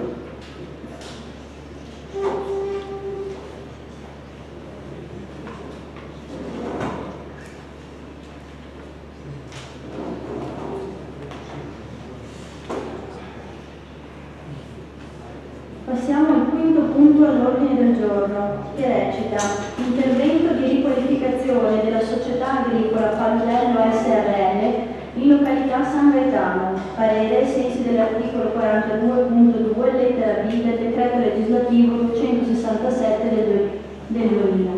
Relazione al sindaco. Comune di Tavola è dotato di un regolatore approvato con deliberazione di Giunta regionale del Veneto numero 2644 del 27 luglio del 90 rivenuto il 1 luglio del 90. Il piano di assetto territorio del Comune di Cavole è stato approvato con conferenza di servizi decisori in data 11 novembre 2013, ratificato con deliberazione di Giunta provinciale numero 7 del 17 gennaio 2014, notificata nel bollettino ufficiale della Regione Veneto numero 21 del 21 febbraio 2014 ed è oggi vigente. Per effetto dell'approvazione del piano regolatore generale vigente ai sensi della legge regionale numero 11 del 2004 e sua modifica integrazione articolo 48,5 bis per le parti compatibili con le parti diventa il piano abilitatore. Considerato che la società agricola Paludello SRL, con sede in via Trieste, località San Gaetano, è proprietaria di un'area situata nel comune di Cavolo in zona agricola della superficie di circa 150 ettari. All'interno della suddetta area la ditta proprietaria intende realizzare una fattoria didattica secondo la disciplina stabilita dalle leggi della Regione Veneto numero 28 del 2012 numero 32 del 2013. La ditta ha dichiarato l'intenzione di provvedere al recupero nel modo che segue. Recupero e ristrutturazione dei volumi esistenti di 2 edifici e di una battista. Ricostruzione nello stesso sito e con la stessa sagola di un edificio crollato. Ristrutturazione con spostamento all'interno dell'azienda dell'edificio crollato. Le nuove destinazioni saranno quelle consentite dalla normativa vigente, previo accertamento delle destinazioni non più funzionali alla funzione del fondo. Nell'ambito del recupero dovranno essere rispettate le prescrizioni previste dai gradi di protezione degli edifici, con la sola eccezione di quello crollato di cui è il punto C, per il quale è prevista la ricostruzione per pari volumetria in un altro sito all'interno dell'azienda. Dato atto che tutti gli edifici sono interessati a grado di protezione sulla base delle norme del piano degli interventi ai sensi dell'articolo 8 delle norme tecniche di attuazione variabili zone agricole, nonché vincolate ai sensi dell'articolo 142 del codice urbano, vista la nota pervenuta in data 23 agosto 2016, protocollo numero 26674, con la quale la società agricola Paludello SRL ha richiesto, nell'ambito del previsto intervento di riorganizzazione aziendale e di recupero degli edifici, di avvalersi dell'istituto della deroga alle norme del piano degli interventi relativamente alla ricostruzione con spostamento dell'edificio di cui il precedente punto C a suo tempo crollato per cause naturali, visti gli elaborati, allegati alla richiesta più precisamente la relazione illustrativa dell'intervento, elaborati grafici, misure catastali che si allegano al presente atto. Considerato che la società agricola Paludello SRL si impegna a convenzionare con l'amministrazione comunale di Caore, secondo modalità da concordare, l'utilizzo delle strutture che saranno destinate all'attività di fattoria didattica, mettendo a disposizione delle iniziative scolastiche del territorio e o dei turisti interessati. Dato atto che l'argomento è stato sottoposto all'esame della competente commissione consigliare in data 6 settembre 2016, tanto premesso si propone l'approvazione della seguente delibera in relazione all'intervento di riqualificazione edilizia descritto in premessa, così come illustrato nella documentazione di massima allegata, relazione illustrativa dell'intervento, elaborati grafici e misure catastali, di esprimere in via preliminare parere favorevole all'applicazione dell'istituto della deroga al fine della ricostruzione con spostamento del sito di un edificio sul tempo crollato per causa naturale. Dare atto che le future destinazioni degli edifici saranno quelle consentite dalle vigenti disposizioni in materia di edificabilità in zona agricola, in particolare delle norme tecniche di attuazione del vigente piano di interventi. Stabilire che a seguito della presentazione di tutta la documentazione progettuale necessaria della relativa istruttoria, il Consiglio Comunale si esprimerà definitivamente in merito alla deroga di cui al punto 1. Se non ci sono interventi, capogruppo Fabro. Grazie Presidente. Allora, interveniamo innanzitutto per dire che consideriamo questa proposta che arriva dalla società Paludello come una proposta buona che affronta con un approccio che riteniamo corretto, affronta la problematica del degrado e abbandono delle case ecologiche delle nostre campagne, proponendo una soluzione che è coerente, che è in sintonia con le caratteristiche e i valori paesaggistici di quella porzione di bonifica, ricordo essere a ridosso del canale Palangone, circondato da 3 canali in realtà, il fiume Lemine, il canale Biello e il canale Palangone, quindi una zona di grande pregio, se consideriamo anche che è molto vicina alla laguna, molto vicina all'isola dei Casoni di Poca Volta, e quindi è un'area di grande pregio. E quel che viene proposto è assolutamente non ha nulla di speculativo, ma si propone semplicemente di valorizzare i volumi esistenti con un utilizzo agroturistico di fattoria didattica e con una preservazione di volume per cui si chiede la deroga rispetto alle norme dello strumento urbanistico. Ecco, fatta questa premessa sulla nostra condivisione generale rispetto all'impostazione dell'intervento, ci sentiamo però anche di proporre all'attenzione del Consiglio, di tutti i consiglieri, di proporre un emendamento emendamento che ha l'obiettivo di rafforzare l'interesse pubblico, perché sappiamo che, leggendo la delibera, che questa deroga viene concessa anche in virtù di una disponibilità che il privato ha già manifestato a convenzionarsi col comune per, si legge nelle premesse della delibera, per mettere a disposizione la fattoria didattica per attività rivolte alle scuole del comune di Caule e altre eventuali forme di convenzionamento per iniziative di interesse pubblico. Per rafforzare questo interesse pubblico proponiamo il seguente emendamento e lo lettura. Chiedo gentilmente al signor Paolo se può distribuire anche, come ho fatto anche poco in più, magari agli altri capigruppo, al Presidente e al Sindaco. Allora, proposta di deliberazione avente ad oggetto l'intervento di riqualificazione della società agricola Paludello SRL in località San Gaetano, parere ai sensi dell'articolo 42.2 lettera B del decreto legislativo 267/2000, proposta di emendamento ai sensi dell'articolo 15 del regolamento del Consiglio Comunale. Con riferimento al sito denominato Casa Maristella, dove l'intervento di riqualificazione in oggetto prevede la realizzazione di un agriturismo, considerata la sua localizzazione in prossimità della confluenza tra il canale Riello Palangon e il fiume Lemine, a poca distanza dall'isola dei Casoni di Bocavolta e dalla laguna di Caule, area di notevole valenza culturale, ambientale e paesaggistica, riconosciute le potenzialità del sito rispetto al turismo ambientale, in particolare per le escursioni in canoa e barca a remi, nonché a piedi e in bicicletta, si propone di emendare il testo della proposta di delibera come segue. Al punto 1 del dispositivo della delibera, dopo le parole cause naturali, si è inserito il seguente testo. Alle seguenti condizioni. Prima condizione, che nella convenzione citata nelle premesse sia previsto l'uso pubblico per l'approdo da ripristinare sul fiume Lemine all'altezza del sito Casa Maristella e sia altresì previsto, in corrispondenza dello stesso approdo, uno spazio a terra d'uso pubblico come punto di appoggio per le escursioni in canoa e barca remi e in generale gli sport remieri, anche in collaborazione con la locale associazione di Boga. Seconda condizione, che nella stessa convenzione sia previsto a carico del privato l'impegno a creare un traghetto con funzione di collegamento ciclopedonale con la sponda opposta del canale Palangon verso Caule. Consiglieri Fabio della Bella.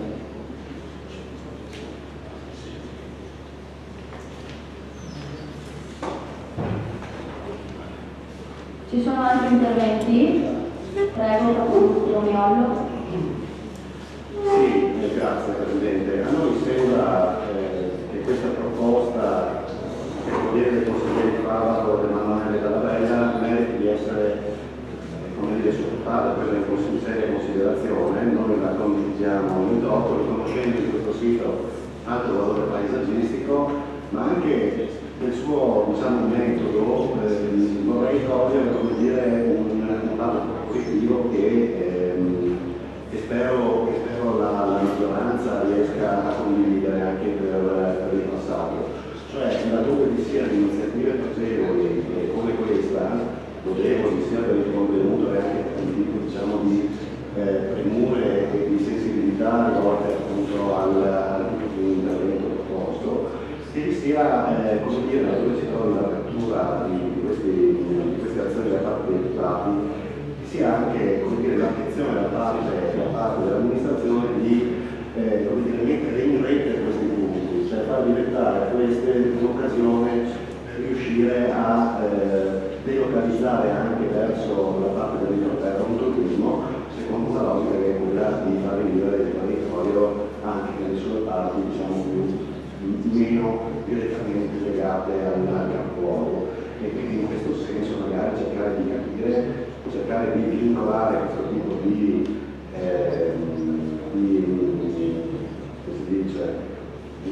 convenzione, lasciandosi le mani libere proprio per garantire l'accessibilità a certi luoghi e anche appunto la possibilità di poter rimettere. Quindi siamo favorevoli a questa delibera e speriamo vivamente che possano essere anche accettati gli emendamenti dei consiglieri. Grazie.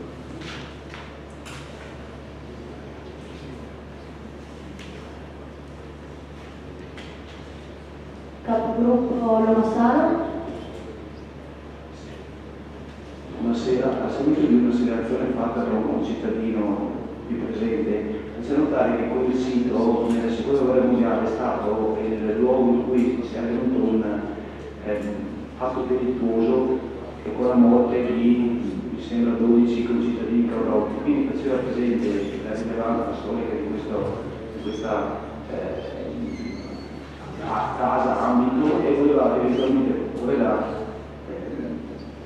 il ricordo di questi defunti dalla seconda guerra mondiale con una missione di malapide eventualmente.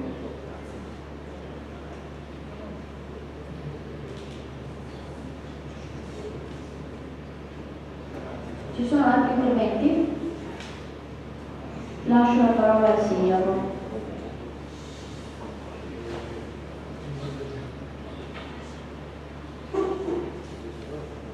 Allora, siamo qui in fase di parere sull'articolo 42.2 lettera B del decreto legislativo 267/2000 della deroga e introdurre emendamenti dettagliati lo ritengo proprio producente, perché poi comunque dovremo tornare in consiglio comunale, questo è il massimo.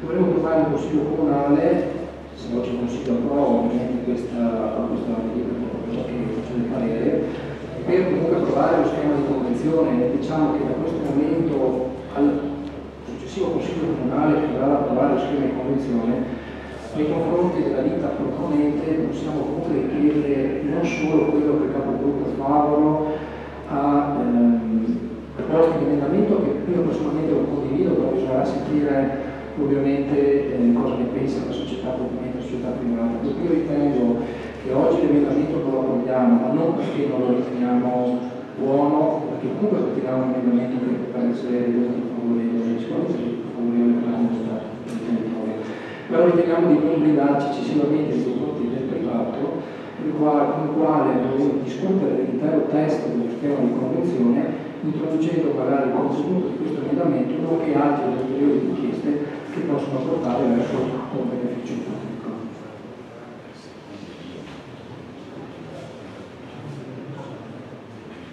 Mettiamo in voto l'emendamento. Capogruppo Favaro. Sì, grazie. Solo per precisare che in merito alla risposta del sindaco, precisare che l'intento di questo nostro emendamento nel porre queste condizioni, accompagnando quindi il parere favorevole preliminare sulla disponibilità di questo Consiglio Comunale a raccogliere in futuro, come ritornerà la condizione, il progetto, a concedere la deroga, noi diamo un parere favorevole aggiungendo un paio di condizioni. Questo non significa che l'amministrazione non possa poi nella trattativa col privato introdurre ulteriori elementi nella convenzione per rafforzare, per dettagliare meglio il beneficio pubblico, perché non vogliono essere esclusivi queste condizioni. L'amministrazione ha comunque le mani libere per integrare come crede dopo, in fase di trattativa col privato, questa convenzione. E quindi mi sembra che sia utile, invece chiedo comunemente di fare uno sforzo per raccogliere l'emendamento, sia utile invece in questa fase, visto che il Consiglio Comunale si esprime, accogliere questo emendamento che ha una funzione di indirizzo verso l'amministrazione, per dire l'amministrazione sta a te portare a casa il miglior beneficio pubblico possibile, sicuramente in rapporto poi alla trattativa e che dovrà vedere il privato, la parte privata disponibile e consentire. Grazie. Ci sono altri interventi? Mettiamo quindi ai voti l'approvazione dell'emendamento. Voti favorevoli? Voti contrari? Astenuti? Nessuno. Il Consiglio respinge. Mettiamo quindi ai voti la proposta di deliberazione. Voti favorevoli?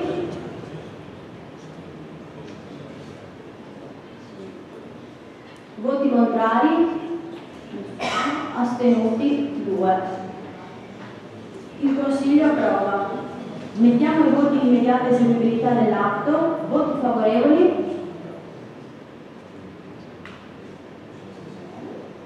Voti contrari? Nessuno. Astenuti 2. Il Consiglio approva l'immediata eseguibilità. Sesto punto all'ordine del giorno, delibera di Giunta regionale numero 631 dell'11 maggio 2016 relativa ai criteri e modalità per l'assegnazione dei contributi ai sensi dell'articolo 6, comma 7 bis della legge regionale 22 giugno 1993 numero 16. Iniziative per il decentramento amministrativo e per lo sviluppo economico e sociale del Veneto orientale, approvazione progetto numero 4. Contributo della zona omogenea del Veneto orientale al piano strategico della città metropolitana di Venezia e relativo schema di convenzione. Relazione al Sindaco.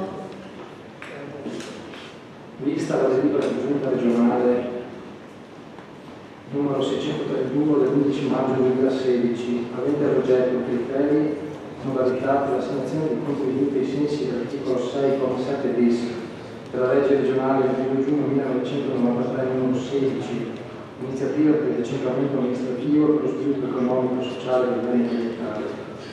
Considerata la consistente normativa intervenuta in questi ultimi anni relativamente all'esercizio associato da parte dei comuni delle funzioni fondamentali, il processo iniziato per il decreto legge 78 del 2010 e successivamente proseguito con le seguenti norme.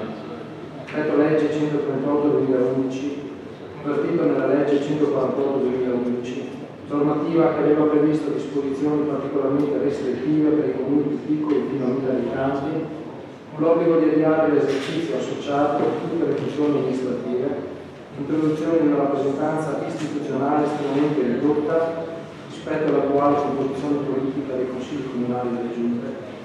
Legge regionale numero 18 del 27 aprile 2012 disciplina dell'esercizio associato di funzioni e servizi comunali, con la quale la Regione Veneto disciplina il processo di riordino territoriale attraverso l'individuazione della dimensione territoriale omogenea con un processo di concertazione con i comuni interessati previsti dall'articolo 8. Decreto legge 6 luglio 2012 numero 95, convertito in legge 7 agosto 2012 numero 135, la quale prevede la completa riorganizzazione delle province, trasferimento ai comuni di gran parte delle funzioni finora facenti capo alle stesse, articolo 17, legge regionale 28 settembre 2012 numero 40, norme in materia di unioni montane, la quale, abrogando la precedente legge regionale norme sull'istituzione e funzionamento delle comunità montane, ha riscritto le norme fondamentali per la trasformazione delle comunità montane in unioni montane.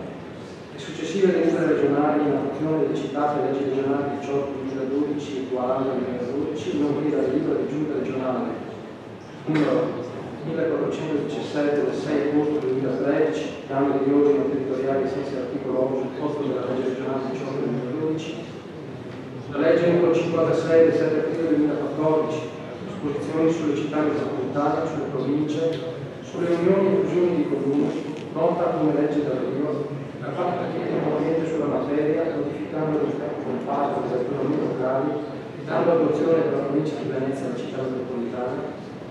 Altre recenti disposizioni normative si ritrovano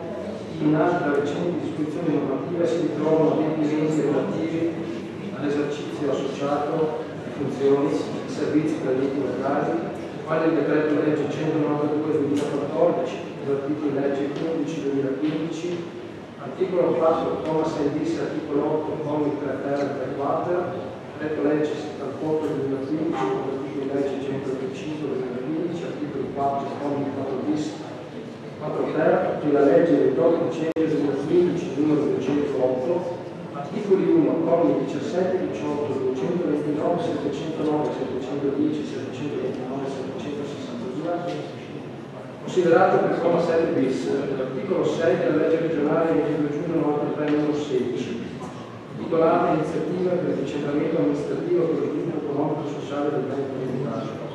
Così come inserito nella finanziaria regionale per l'anno 2014, prevede che la Regione del Veneto, al fine di rafforzare l'assetto istituzionale del territorio, può concedere contributi in armonia e in attuazione di quanto previsto nella legge regionale 18 del 2012 in materia di riordino territoriale e gestione sociale. Tali contributi sono diretti a finanziare iniziative che interessano l'area del Veneto orientale, siano promosse dalla conferenza permanente dei sindaci, quale organismo competente in attività di indirizzo e promozione delle iniziative localizzate nell'area di riferimento. Visto che la delibera giunta regionale numero 631/2016 prevede la possibilità di chiedere alla Regione Veneto un contributo finalizzato alla promozione e al sostegno di progetti in materia di riordino territoriale e l'avvio alla riorganizzazione di gestione associata per l'esercizio delle funzioni, servizi comunali e parte di comuni di formazione associativa, volte a rafforzare la sanità istituzionale del territorio. Individua quali residui contributo a progetti che possono riguardare azioni dirette ad assicurare agli enti locali assistenza giuridico-tecnico-organizzativo, favorire processi di riorganizzazione dell'amministrazione comunale ai fini del riordino istituzionale, promozione di corsi di formazione, aggiornamento, seminari a favore del personale degli enti locali, nonché studi e ricerche su questioni di interesse degli enti locali in attuazione della legge regionale 18/2012. Iniziative connesse all'esercizio associato di funzioni e servizi comunali, connesse all'avvio o al potenziamento della forma associativa, prevedendo una durata di 5 anni. Ritiene potenzialmente interessati il numero 20 comuni indicati all'area del Veneto orientale. Annone Veneto, Arode, Ceggia, Cinque, Maggiore, Concordia Salutaria, Eraclea, Fossata del Piave, Fossata del Portugal, Gruaro, Reso, Romero, Musile di Piave, Lovento di Piave, Forte Gruaro, Maggiore, San Vanno di Piave, San Michele del Tagliamento, San Stino di Piazza, Taglio Veneto, Torre di Mostra, quali potranno fare richiesta di contributo mediante l'individuazione di un comune importante capofila, deputato a gestire l'iniziativa e a tenere i rapporti con l'amministrazione regionale. Preso atto, il contributo stanziato dalla delibera della Giunta regionale numero 631/2016 ammonta complessivamente a euro 100.000 e sarà assegnato nella misura del 90% delle spese preventivate ammesse per singolo progetto e i limiti dello stanziamento massimo previsto. Considerato la richiesta di contributo sottoscritta da legale rappresentante degli enti locali in qualità di ente capofila del progetto, dalla forma associativa del Presidente della Conferenza dei Sindaci del Veneto orientale, dovrà essere inoltrata al direttore della sezione enti locali, persone giuridiche, controllo atti, servizi elettorali, grandi eventi, ed è trasmessa, unitamente delegati per via telematica all'indirizzo di PEC della Regione Veneto nel termine del 15 settembre 2016.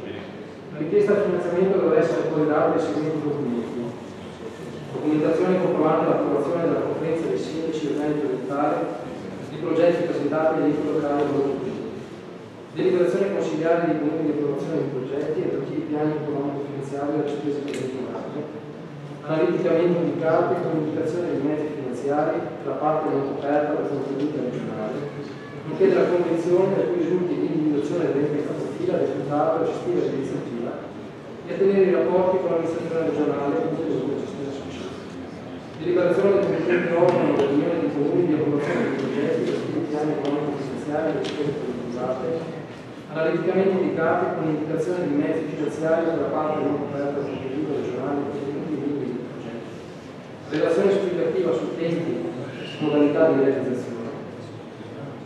I contributi concessi saranno liquidati a seguito di presentazione di un prospetto analitico per spese sostenute, sottoscritto dal legale rappresentante dell'ente locale beneficiario e del responsabile dei servizi finanziari, corredato dalla documentazione giustificativa di spesa della scheda beneficiaria entro il termine del 30 giugno 2017. La conferenza dei sindaci del Veneto orientale, giornata 6 luglio 2016, ha approvato i seguenti progetti da presentare per la giornata 2016 sulla base della legge regionale 1693 ai sensi della delibera della Giunta regionale 631/2016, proponendo i relativi comuni capofila. Sostegno all'avvio di una o più convenzioni tra i comuni del San Donatese per la gestione associata e funzioni fondamentali, uno capofila San Donatese. Sostegno all'avvio di milioni di comuni tra gli enti locali del Porto Glorese per la gestione associata e funzioni fondamentali, uno capofila Porto Glorese. Azione pilota di digitalizzazione dei processi amministrativi e sviluppo di soluzioni tecnologiche per la realizzazione dei servizi di governance interoperabili e integrati, una capofila Concordia Salutaria. Contributo della zona omogenea del Veneto orientale del piano strategico della città metropolitana di Venezia, una capofila rurale. Dato atto della conferenza dei sindaci del Veneto Lombardo in data 6 luglio 2016, ha stabilito altresì che l'attuazione di progetti potrà avvenire tramite l'affidamento diretto della loro gestione al Vegar, quale società, quale soggetto partecipato dei comuni del Veneto Orientale, nonché ente che svolge attività di segreteria della conferenza dei sindaci, tanto premesso si propone l'approvazione del seguente delitto. Approvare lo schema di convenzione allegato A costituisce parte integrante sostanziale del presente provvedimento per la presentazione da parte del comune individuato quale capofila del seguente progetto. Progetto numero 4, contributo della zona omogenea dell'ambientale del strategico della città metropolitana di Venezia. Di approvare il progetto che sta richiamato al punto 1 del presente dichiarato legato allo schema di finanziazione operativa per cui il comune capofila richiederà il contributo regionale consistente in una relazione esplicativa sui tempi e modalità per la sua realizzazione e nel relativo piano economico-finanziario delle spese preventivate analiticamente dettagliate con indicazioni di mezzi finanziari da parte dell'autorità del contributo regionale. Di quantificare la spesa presente ai sensi dell'articolo 10 del PR 6 secondo le specifiche del riparto indicato nel piano economico-finanziario del progetto in euro 240. Di autorizzare il sindaco il suo delegato alla sottoscrizione dell'allegata convenzione o di aggiungere modifiche non sostanziali che si dovessero rendere necessarie, di demandare al responsabile del settore segreteria generale, solo a seguito di approvazione di progetti da parte della Regione Veneto, l'impegno complessivo di spesa pari a euro 240, derivante del riparto pro capite del cofinanziamento dei progetti da parte dei singoli comuni aderenti, per versare il fondo individuale al comune. Ci sono interventi? Capogruppo Favaro, prego. Grazie Presidente. Allora, come già ho avuto occasione di segnalare durante la riunione di commissione, questo progetto in generale che noi condividiamo, questa convenzione tra i 20 comuni del San Bernardese e Porto del Veneto Orientale per concorrere all'impegno economico, al sostegno economico di un progetto che dovrà in definitiva formulare delle proposte verso la città metropolitana, proposte che la città metropolitana dovrebbe recepire nel proprio piano strategico.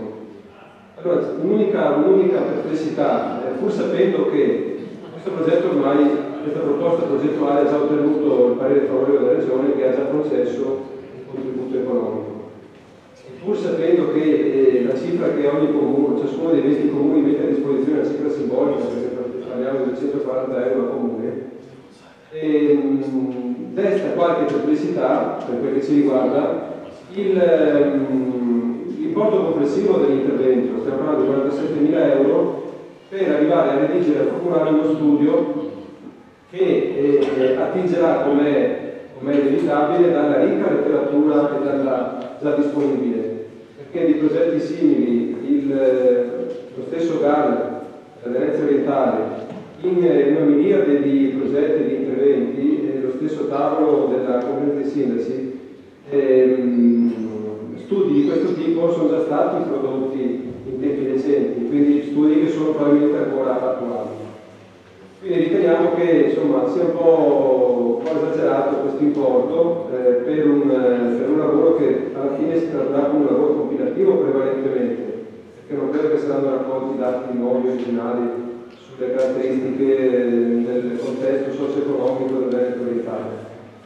Certo, il progetto richiede un impegno perché è prevista tutta un'attività di coordinamento, formazione e formazione di portatori di interessi territoriali. Però questo intervento, queste attività incidono relativamente poco perché è prevista una spesa di 7.800 euro.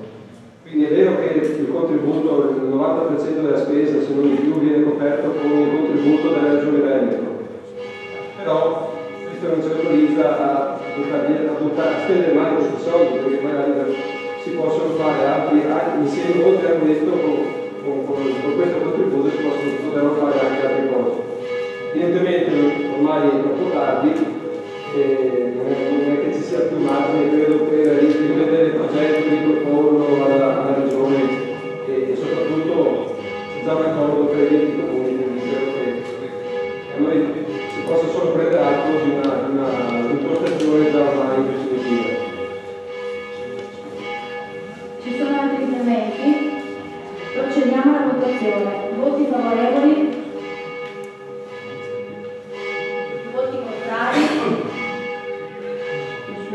Astenuti? Nessuno. Il Consiglio approva. Astenuti.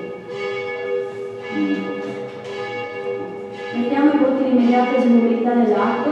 Voti favorevoli? Contrari? Nessuno. Astenuti? 2. Il Consiglio approva l'immediata eseguibilità. Settimo punto all'ordine del giorno. Approvazione programma biennale degli acquisti di beni e servizi anno 2016. Relazione all'assessore Comisso.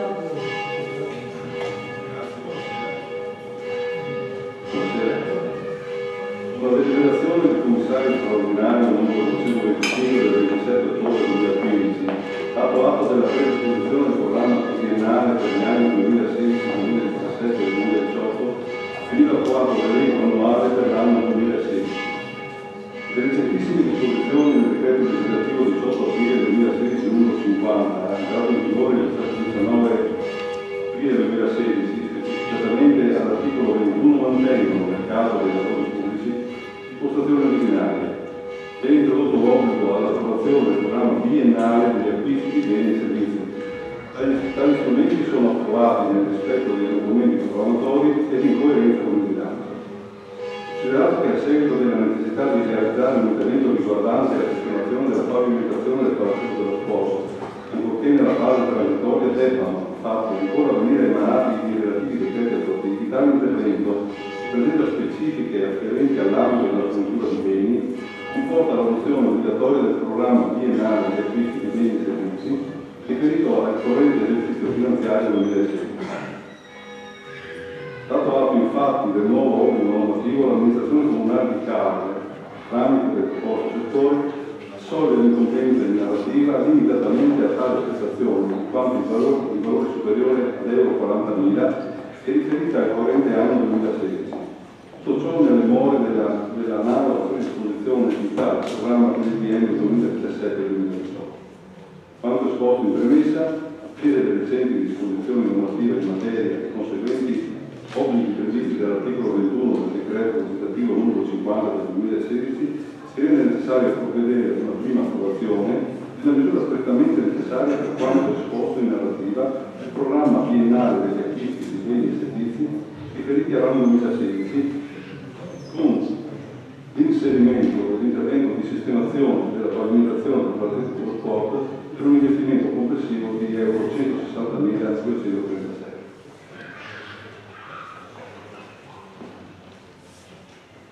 Ci sono interventi, capogruppo Paolo. Una richiesta sorge da quanto si è appreso durante i lavori della Commissione. Allora, in Commissione è stato detto che questo pavimento è da rifare dal Palazzo dello Sport perché vi è stata la rottura di un tubo dell'acqua, perché l'uscita dell'acqua ha prodotto un danneggiamento del pavimento in legno.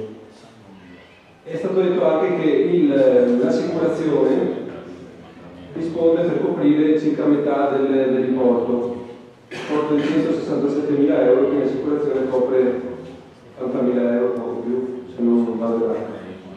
E la domanda è perché l'assicurazione copre solo metà della cifra necessaria e non l'intero importo?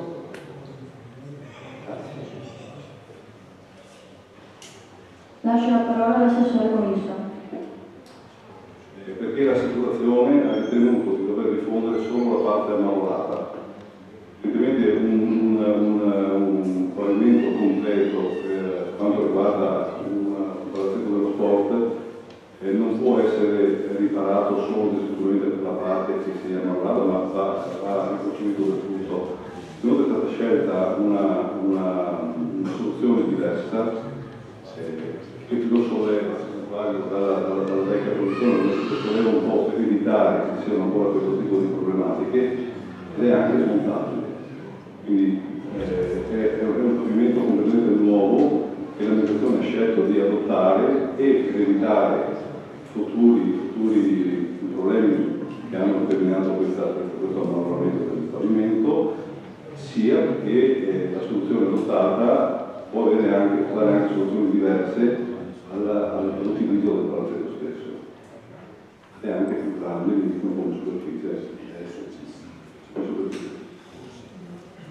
Se non ci sono altri interventi, Capogruppo Favaro. Sì, grazie alla risposta.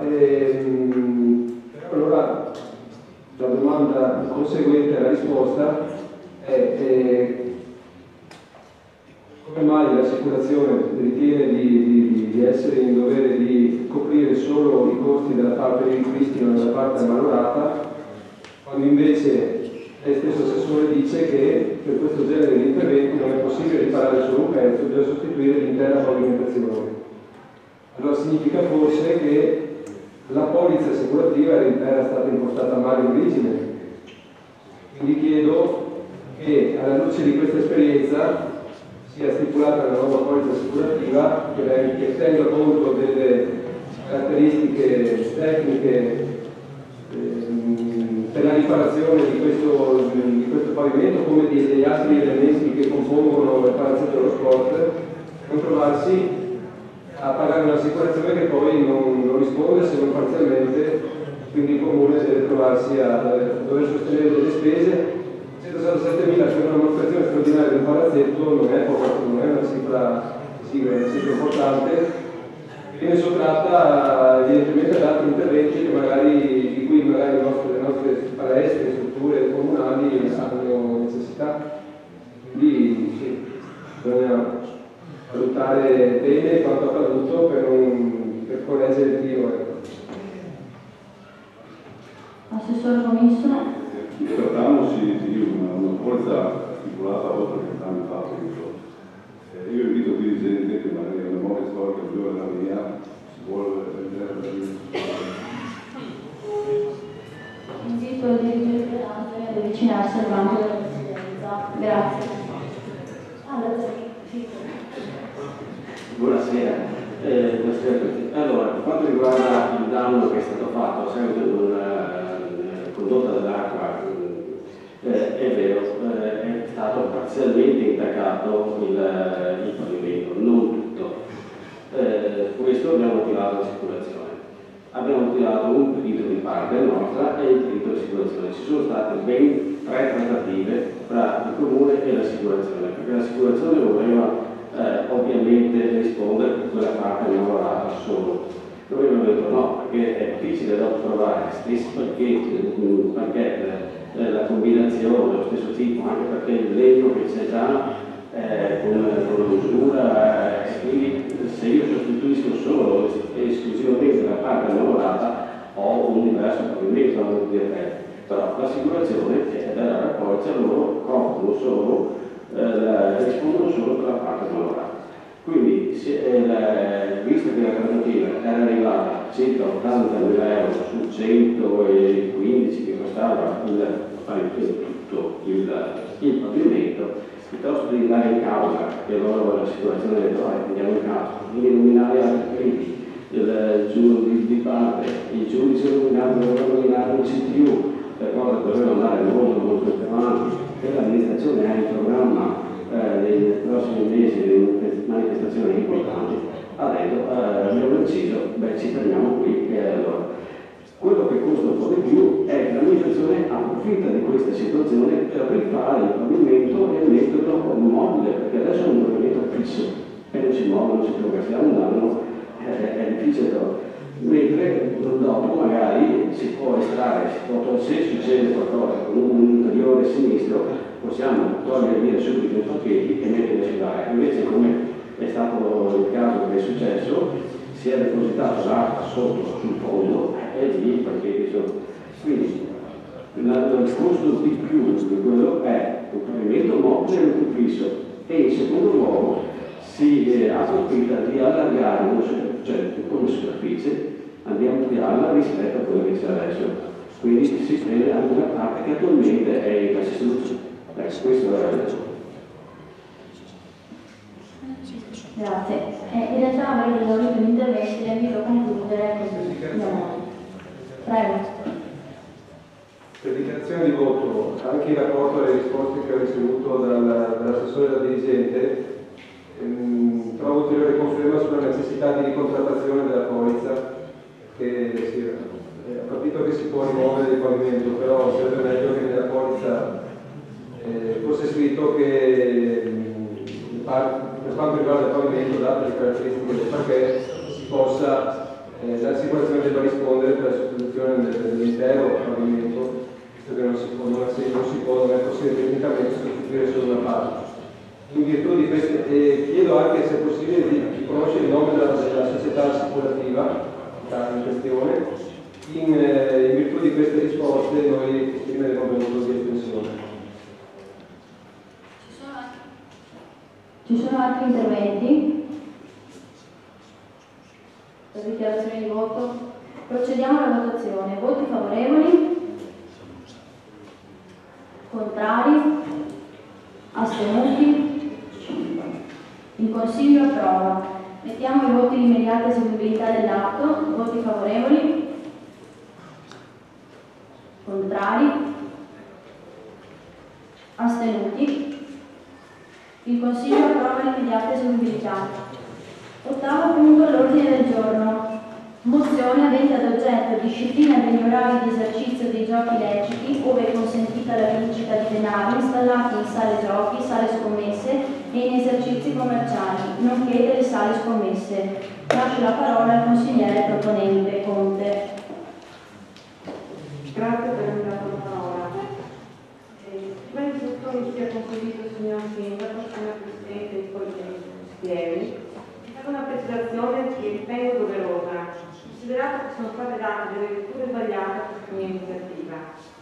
Quello che intendo precisare non intende assolutamente, come qualcuno ha voluto far credere, contribuire a far sì che vengano eliminati le varie slot machine o i video slot o quant'altro. Per fine della mozione non è precisamente questo.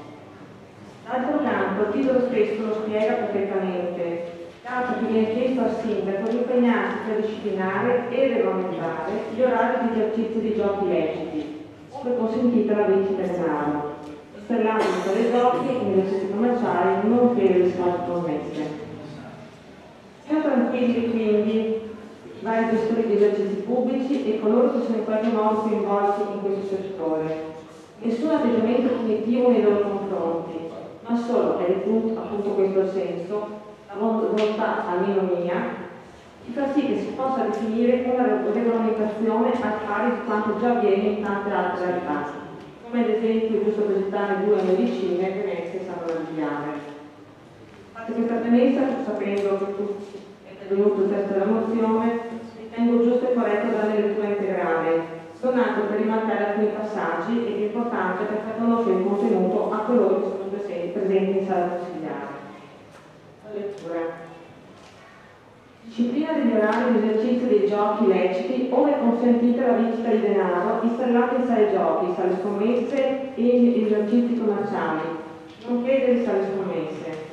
Premesso che il gioco d'azzardo patologico o ludopatia è definito dall'Organizzazione Mondiale della Sanità malattia sociale, rientra nei disturbi del controllo degli impulsi e ha grande affinità con le manifestazioni impulsivo-ossessivo e in particolare con comportamenti di abuso e dipendenza.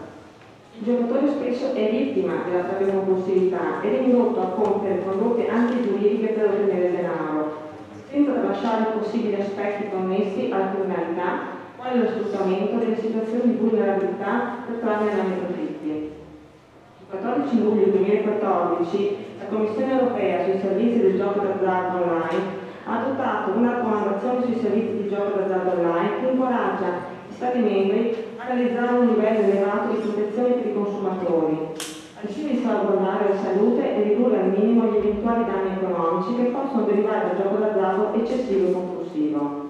Il decreto legge del 13 settembre 2012, numero 158, disposizioni urgenti per promuovere lo sviluppo del Paese mediante il più alto livello di tutela della salute, convertito in legge di modificazione dell'articolo 1,1 della legge 8 novembre 2012, numero 189, prevede di aggiornare i livelli essenziali di assistenza con riferimento alle prestazioni di prevenzione, cura e riabilitazione rivolte alle persone affette dalla ludopatia, intesa come patologia che caratterizza i soggetti affetti da sindrome da gioco con vincita in denaro, così come definito dall'Organizzazione Mondiale della Sanità.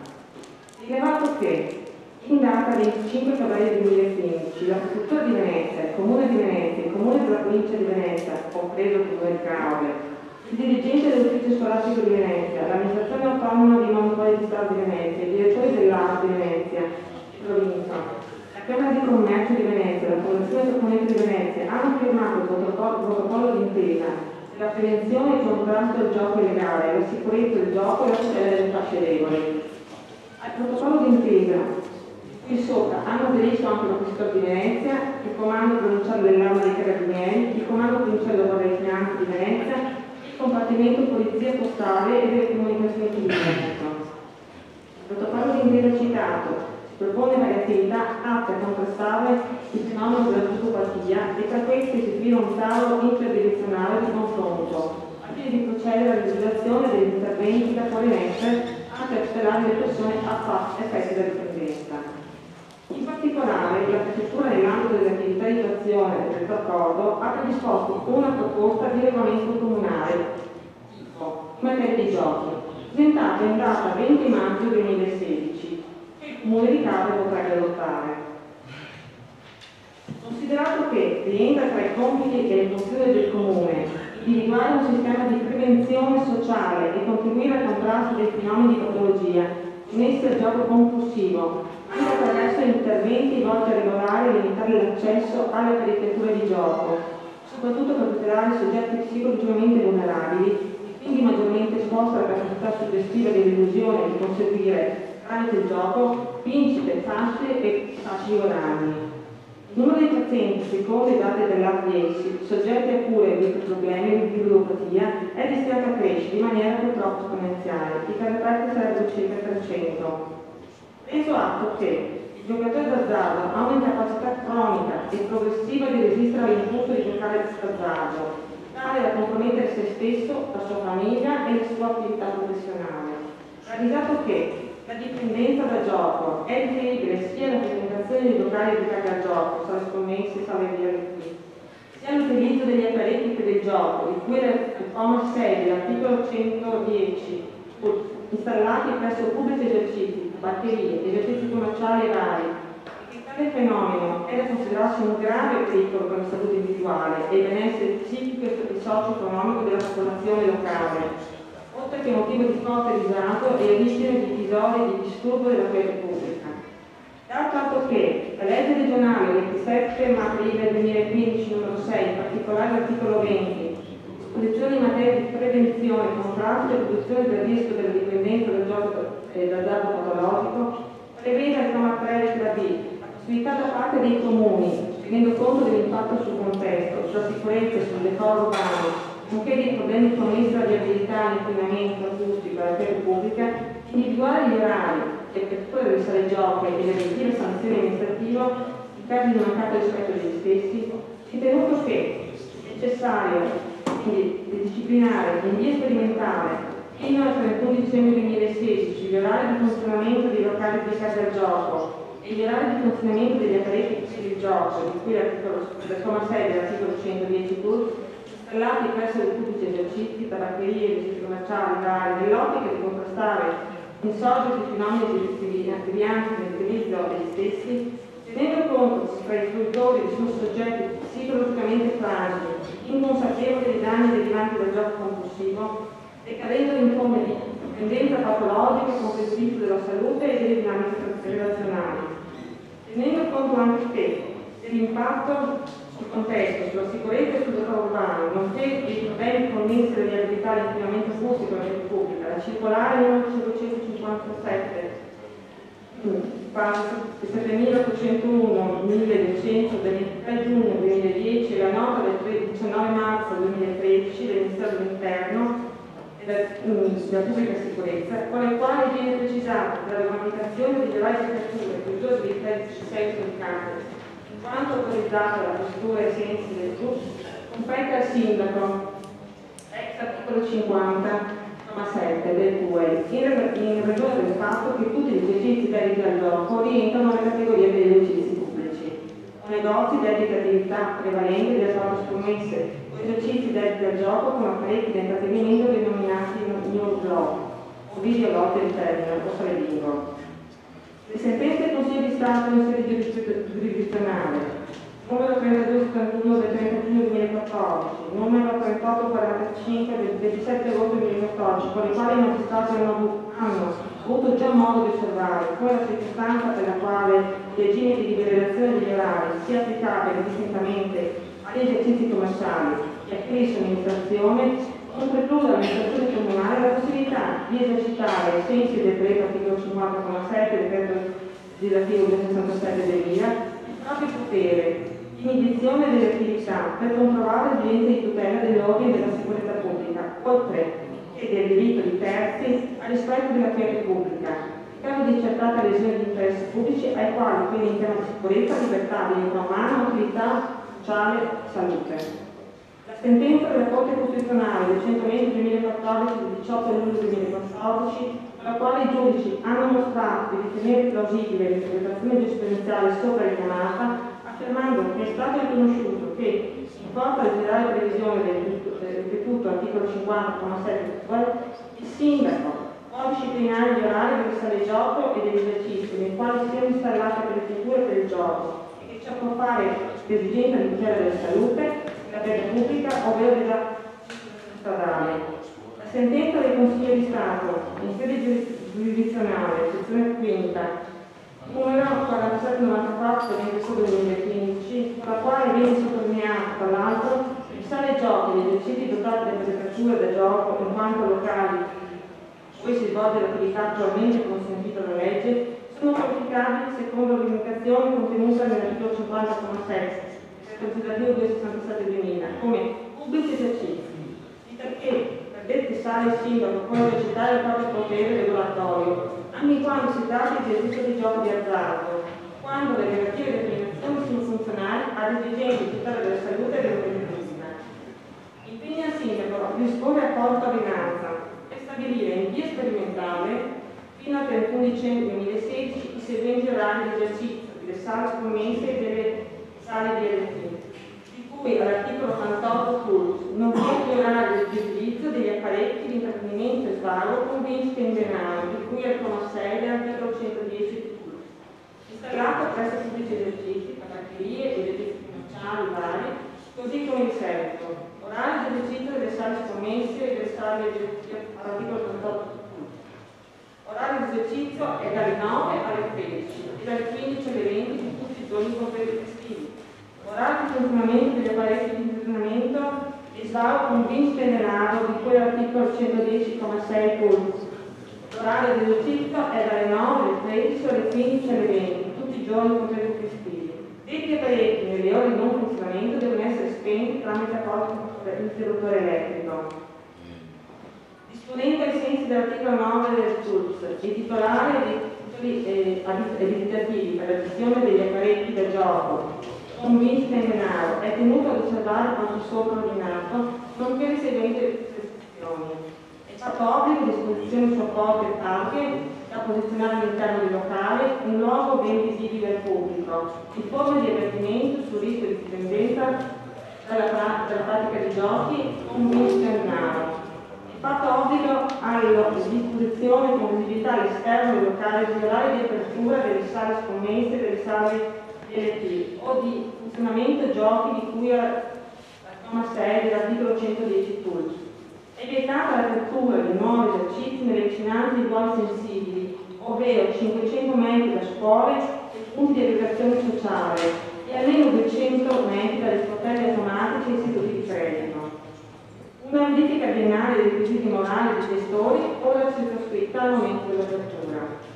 Disponendosi altresì la violazione alle disposizioni previste dalla presente ordinanza, comporta la sanzione amministrativa pecuniaria da un minimo di euro 25.000 ad un massimo di 500, ai sensi dell'articolo 7 bis del decreto legislativo 267 del 2000, con l'applicazione delle disposizioni di cui alla legge.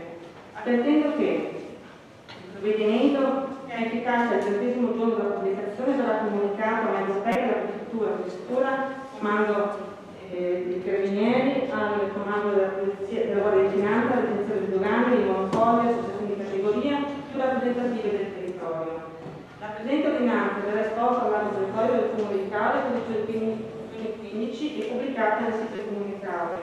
A norma dell'articolo 3, comma 4 della legge 7 agosto 90/241 si avverte che avverso la presente ordinanza chiunque abbia interesse concreto attuale potrà presentare risposta ai sensi della legge 6 dicembre 1971, numero 1034, al termine momento 60 giorni dalla pubblicazione, ovvero ricorso straordinario al Consiglio di Stato, ai sensi del decreto del Presidente della Repubblica 24 novembre 1971, numero 1199, entro 120 giorni dalla sua pubblicazione.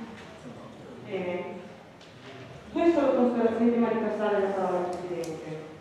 Nel documento, come avete precisato, viene chiamato il protocollo d'intesa per la prevenzione e il contrasto del gioco illegale, la sicurezza del gioco e la tutela delle fasce deboli, firmato il 25 febbraio 2015 presso la Prefettura di Venezia, da parte di tutti i comuni della provincia, compreso quindi anche quello di Monte. Un protocollo che si propone varie attività contrastare il fenomeno della ludopatia e da questo istituire un tavolo interdirezionale di confronto al fine di procedere all'individuazione degli interventi da porre in essere a tutelare le persone offerte da tale dipendenza. Si ricorda anche la proposta di regolamento in materia di gioco che la Prefettura di Venezia ha risposto all'individuazione del protocollo e che il nostro comune potrebbe adottare. Non è, come detto in premessa, nulla di definitivo, ma se non stabilire in via sperimentale fino a dicembre, ma a questo punto questi tempi si potrebbe anche allungare fino al 31 marzo, degli orari dalle 9 alle 13 dalle 15 alle 20 di tutti i giorni compresi festivi, relativi ovviamente alle feste commesse, videologiche e al funzionamento degli apparati di intrattenimento di farmaci. Rilevante, a mio avviso, è che, come citato nella mozione, venga evitata la struttura di nuovi esercizi anche nelle vicinanze dei luoghi sensibili, ovvero 500 metri dalle scuole o in potenzializzazione e 200 metri dagli sportelli di banca o degli istituti segreti. Credo infine che questa iniziativa debba essere letta in senso positivo, in quanto se da un lato non comporta alcun vantaggio agli operatori del settore, dall'altro garantisce di più meglio la tutela non tanto dei giovanissimi delle minori, quanto anche dei giovani che hanno già maggiore età, degli anziani, delle donne e in più in generale delle famiglie. Concludo questo mio intervento in discussione ricordando solo alcuni dati a calme. Nel 2015, nell'agosto fino ad agosto 2015, i soldi giocati ammontano ad 8.176.321 euro. A Caoli ci sono 142 slot in 37 esercizi pubblici. D'inverno è stato riferito che le giocate sono superiori a quelle estive. A questo punto, riservando un ulteriore riferimento al riguardo, durante il dibattito, auspico che questo Consiglio affronti la questione in modo oggettivo, scevro da posizioni acusticamente negative, considerato che si parla di una questione che riguarda tutta la comunità, al di là delle singole posizioni politiche. Permettetemi solo di esprimere un mio dispiacere per il fatto che da quando ho presentato la mozione, quindi il 25 luglio scorso, il signor Sindaco non ha mai ritenuto di farsi vivo, quantomeno per discutere in maniera ufficiosa, cosa che avrei applicato. Comunque questa sera qui finalmente si può parlare pubblicamente e spero che condivisi molto.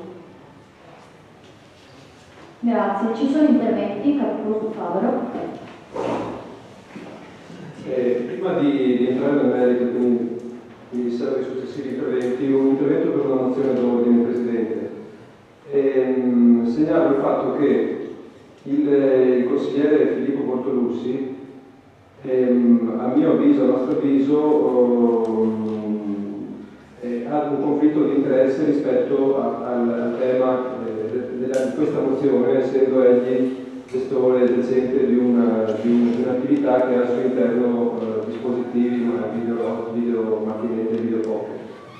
Quindi chiedo che sia applicato, che sia dal consigliere applicato quell'articolo 78 del testo unico che prevede che appunto amministratori che abbiano conflitti di interesse come correlazione immediata e diretta si astengano dal prendere parte alla discussione e alla votazione di delibere riguardanti interessi propri. Come tra l'altro credo abbia fatto correttamente il capogruppo Roma Sai. Grazie. Lascio la parola al segretario. Al di là della qualificazione personale del consigliere che viene in questo momento citato in causa, diciamo, che mi risulta comunque socio a comandante del capitolo, quindi privo di poteri di amministrazione. La mozione che viene in discussione oggi attiene a un'ordinanza con principi di urgenza di carattere normativo, quindi un atto generale. A mio parere, l'articolo 78 appunto non concretizza le spese di cui stiamo trattando, perché dispone che l'obbligo di astensione non si applica ai provvedimenti normativi o di carattere generale. Questo è il provvedimento normativo, per cui sotto un profilo politico, per carità, può avere un suo significato da un punto di vista meramente normativo, secondo me no, sussiste il conflitto di interesse. Prego. Ringrazio il dottor Nobile per le risposte, però l'invito a completare la lettura del comma 2 dell'articolo 78, laddove si dice che non si applica ai provvedimenti normativi o di carattere generale quali termini urbanistici, se non nei casi in cui sussista una correlazione immediata e diretta tra il contenuto della deliberazione e specifici interessi dell'amministratore o di parenti o affini fino al quarto grado.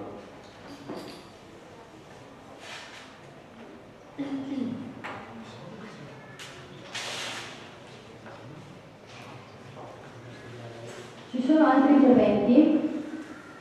Risponde il sindaco. Prego, per favore. Questa è una mozione d'ordine, adesso mi serve intervenire, grazie. Nel merito della proposta di mozione. Allora, da parte nostra ringraziamo la consigliera Rossana Ponte per aver posto l'attenzione, molto opportunamente, all'attenzione del Consiglio Comunale attraverso questa proposta di mozione, un tema che noi molto sentito anche da noi. Sappiamo, a nostro avviso, noi riteniamo che quello delle ludopatie, quindi del gioco d'azzardo patologico, sia un grave problema, una piaga sociale che purtroppo interessa anche la nostra comunità, anche il nostro territorio. In commissione l'altro ieri è stato detto dal dirigente Bello che il dirigente Bello ha fornito alcuni dati, ha parlato di 4-5 casi di cittadini del comune di Cave in cura in carico presso il server del 2 su 10. Al di là dei numeri credo che possono essere tenuti alti, bassi, poi lo stesso dottor Bello ha precisato che il fenomeno in realtà potrebbe essere molto più consistente perché è di difficile immersione, cioè le persone interessate o perché per vergogna o perché non sono consapevoli di essere affetti da una patologia, non ricorrono alle cure necessarie. Quindi questo numero 4-5 cittadini è un numero assolutamente, riteniamo che non possa essere indicativo di una dimensione di un fenomeno che invece riteniamo sia molto diffuso, troppo diffuso anche nel nostro territorio. E poi credo che l'intento di questa mozione sia quello di stimolare l'azione amministrativa tesa alla prevenzione, perché quando si arriva a richiedere le cure del SERD siamo all'ultimo stadio, siamo alla fase finale e quindi penso che l'obiettivo di una corretta, di una sana amministrazione comunale sia quello di mettere in campo tutte le azioni possibili per prevenire queste patologie. Mi riferisco ai dati forniti dalla consigliera Ponte per sottolineare un aspetto. La consigliera Ponte citava il fatto, diceva che nel primo semestre del 2015 l'importo complessivo delle giocate nel territorio del comunità ammonta a circa 9 milioni di euro. Nel 2014 abbiamo avuto 14 milioni di euro, quindi il trend sicuramente è in crescita. Ma da segnalare il fatto che, lo diceva la Guardia di Finanza, l'ufficiale della Guardia di Finanza che riportava questi dati, tra l'altro un incontro di pubblicato alle dipendenze, organizzato anche dal Comune di Carme qualche mese fa, l'ufficiale della Guardia di Finanza precisava che queste giocate sono equamente distribuite nei 12 mesi dell'anno, per cui non si può attribuire al fatto che Carme è una città turistica, attribuire il fatto che interpretare in questo modo in chiave turistica il numero dei 9 milioni di giocate. Perché se c'è una omogeneità, un'equa distribuzione, ripartizione in 12 mesi dell'anno degli importi, significa che il fenomeno riguarda soprattutto, se non esclusivamente, però prevalentemente residenti, cittadini del Comune di Carme. E questo ci fa è un segnale che va preso seriamente in considerazione per tutta la sua realtà. Allora, mi pare di aver fatto intendere che noi siamo assolutamente favorevoli alla mozione proposta e contemporaneamente ci sentiamo di proporre all'attenzione del Consiglio, innanzitutto della consigliera proponente ma anche di tutti i consiglieri, alcuni emendamenti che hanno lo scopo di implementare, se possibile, i contenuti di questa mozione, pur condividendone in pieno le finalità e gli obiettivi. Posso dare lettura chiedo ancora una volta gentilmente al signor Paolo se può distribuire alcune copie che ho fatto al sindaco, al presidente e al consigliere.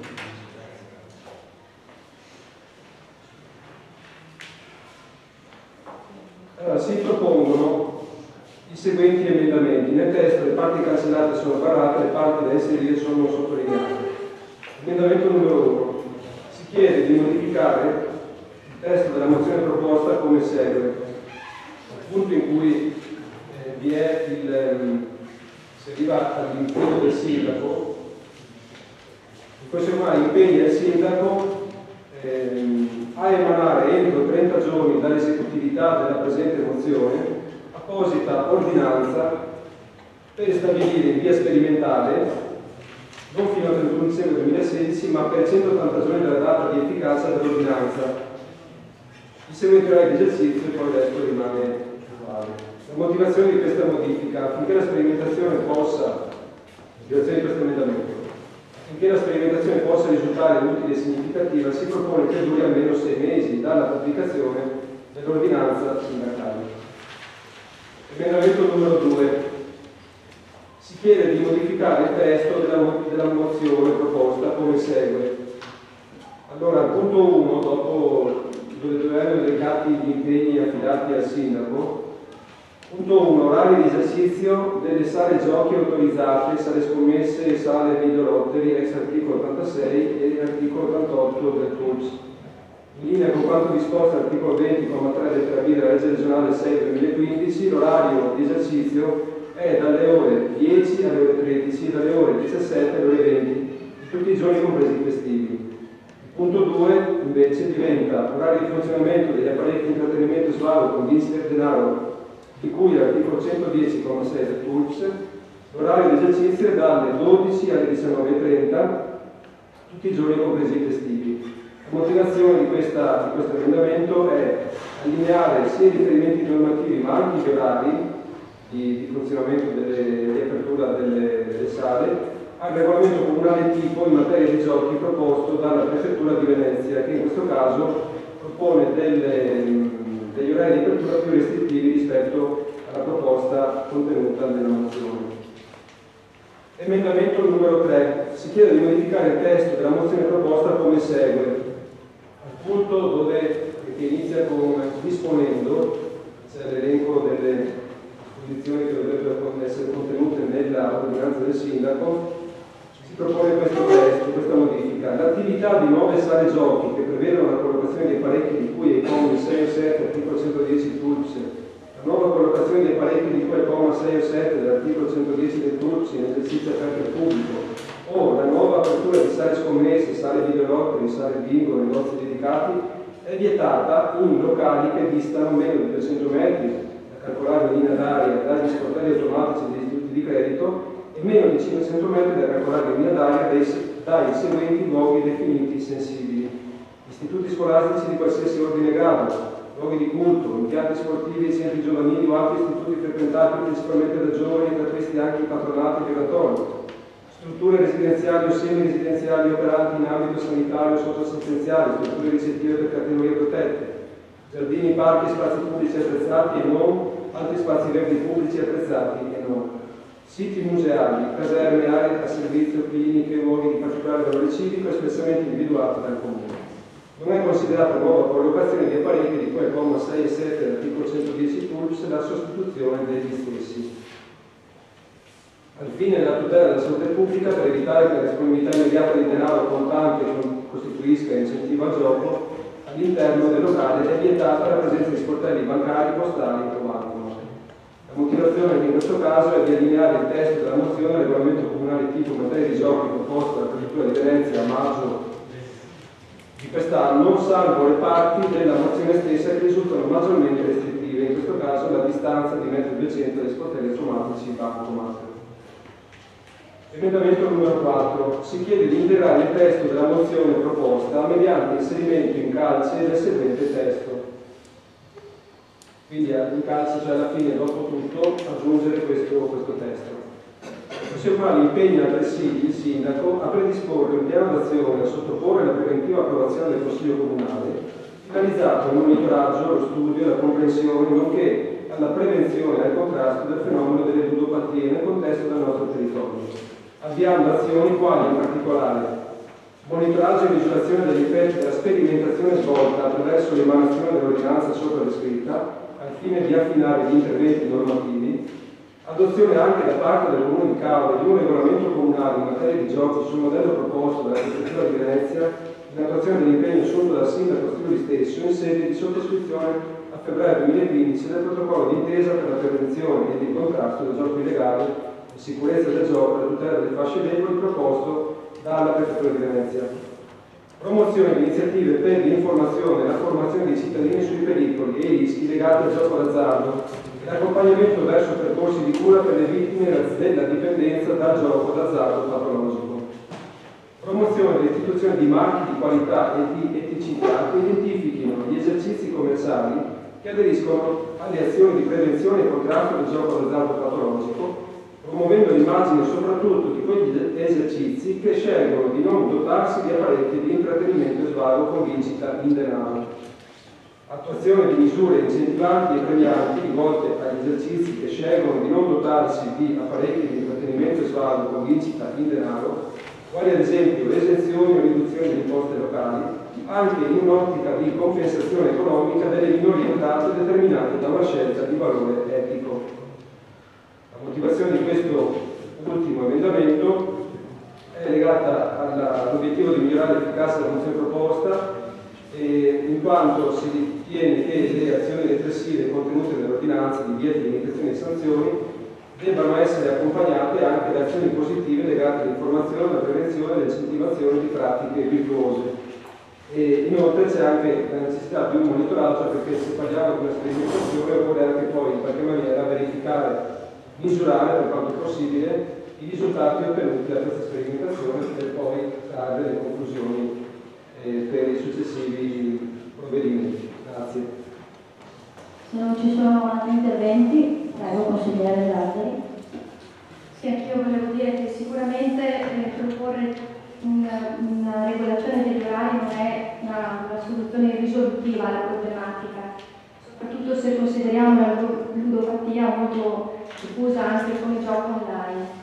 Tuttavia è sicuramente un passo importante soprattutto per quanto riguarda la prevenzione, quindi ritengo la positività di questa presentazione di questa mozione, proprio perché lo scopo poi delle mozioni è quello di portare alla luce o comunque parlare di problematiche che interessano tutta la comunità, e questa sicuramente è una di quelle che merita la nostra attenzione. Condivido gli emendamenti proposti dal consigliere Favaro, in particolare per il prolungamento del tempo previsto, si era detto il 31 dicembre, giustamente ha detto anche la consigliera Conte, nel momento in cui lei ha presentato la mozione a luglio, nel frattempo è passato del tempo, quindi bene che venga prolungata, magari si diceva fino anche a marzo, e condivido anche il fatto che vengano riconsiderati gli orari proprio per adeguarsi a quelli che sono poi i i regolamenti di altri comuni. In particolare ho visto quello di San Donato, recentemente è stato approvato, anche il comune di San Donato prevede gli orari del consigliere sabato. Spero quindi che questa mozione possa poi servire sia da stimolo comunque per proprio il comune per provvedere ad adottare un regolamento che sia il più vicino possibile al modello proposto dalla prefettura di Venezia. Grazie. Se non ci sono altri interventi, prego, consigliere. Mi associo alla richiesta di estensione formulata dal consigliere Favo nei confronti del consigliere sottoscritto, in primo luogo con anche un motivo etico, e poi la regola di estensione, sentenze del Consiglio di Stato del 2008 e anche del 96, comunque che il Consiglio Comunale deve trovare applicazioni, l'astensione del Consiglio Comunale deve trovare applicazioni in tutti i casi in cui il consigliere non si trova in posizione di assoluta serenità rispetto alle decisioni da adottare di natura discrezionale. Tale obbligo allontanamento dalla seduta in quanto dettato al fine di garantire la trasparenza e l'imparzialità dell'azione amministrativa. Quindi, oltre, stiamo parlando di una cosa importante, si tratta di un'autorità e un fattore preoccupante e dilagante nel nostro territorio. Sebbene la relazione fatta dal dirigente indichi pochi casi, ho sentito direttamente il primario che si occupa del SERT e la dottoressa Serra, che hanno riferito che a Caule siamo la cittadina più rappresentativa in modo di dipendenze di ludopatia, quindi siano pochi casi. Do la parola al segretario. Sì, sempre sul supposto conflitto di interessi. Secondo me il supposto, perché prima inizio dicendo che da quello che mi risulta il consigliere è socio comandante, quindi una tutela di amministrazione rispetto a una ditta nella quale sono gestiti personalmente di profilo. Volevo ricordarvi che lo stesso identico problema di incompatibilità si pone anche, si porrebbe nel caso in cui le nostre affermazioni fossero fondate, a carico di ciascuno di voi che abbia un parente o un affine entro il 4º grado titolare di un bar o di una tabaccheria all'interno del quale ci sia un gioco che quindi si sta giocando.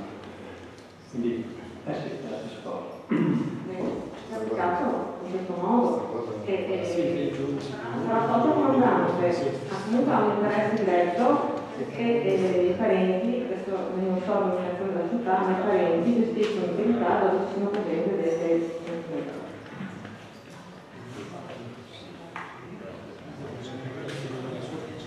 Se non ci sono altri interventi, do la parola al sindaco per la risposta alla mozione.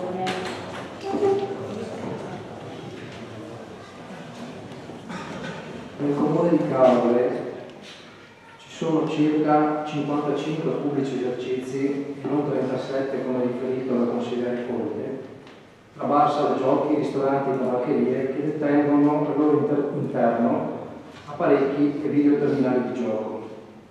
Attualmente la normativa è disciplinata da un regolamento del Ministero dell'Economia e delle Finanze attraverso il quale sono state affidate in concessione le attività e le funzioni all'amministrazione autonoma dei monopoli di Stato. Il Comune di Caule dal 1994 ad oggi si è attivato con le varie agenzie educative del territorio per implementare dei progetti educativi legati alla lotta alle dipendenze sia nei confronti dei ragazzi che degli adulti. Attualmente il Comune di Caule è in corso con l'ULS 10 un progetto educativo di animazione, di promozione e prevenzione a favore dei minori e dei giovani con la costituzione di un tavolo di lavoro con le associazioni e le parrocchie. L'attivazione di tali iniziative propone ai ragazzi e alle loro famiglie dei percorsi educativi e ricreativi per vivere in maniera sana.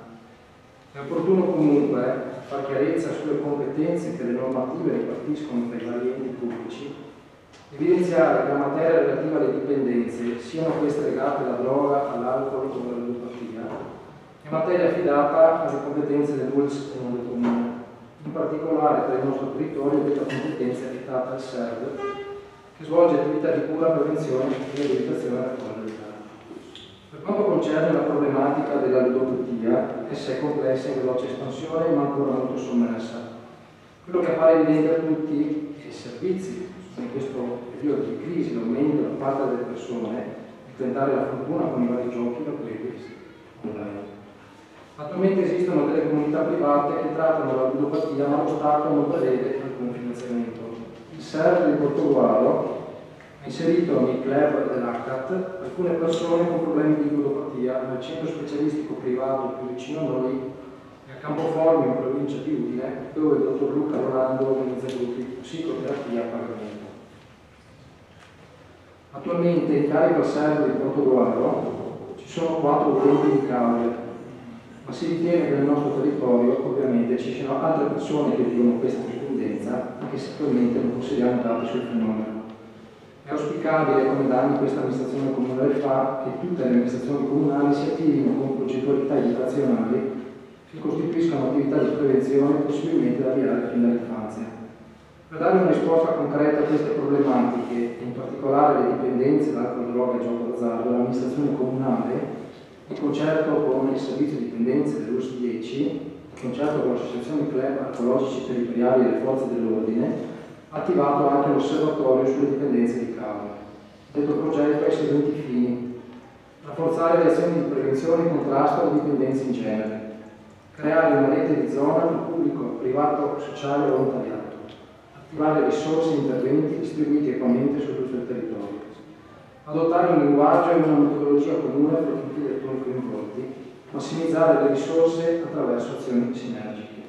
Sullo stesso tema il Comune di Caore, con nota del 30 agosto 2014, ha aderito al protocollo d'intesa proposto dalla Prefettura di Venezia, con l'obiettivo di istituire a livello provinciale un tavolo interistituzionale di confronto sulle problematiche connesse alla dipendenza patologica del gioco d'azzardo.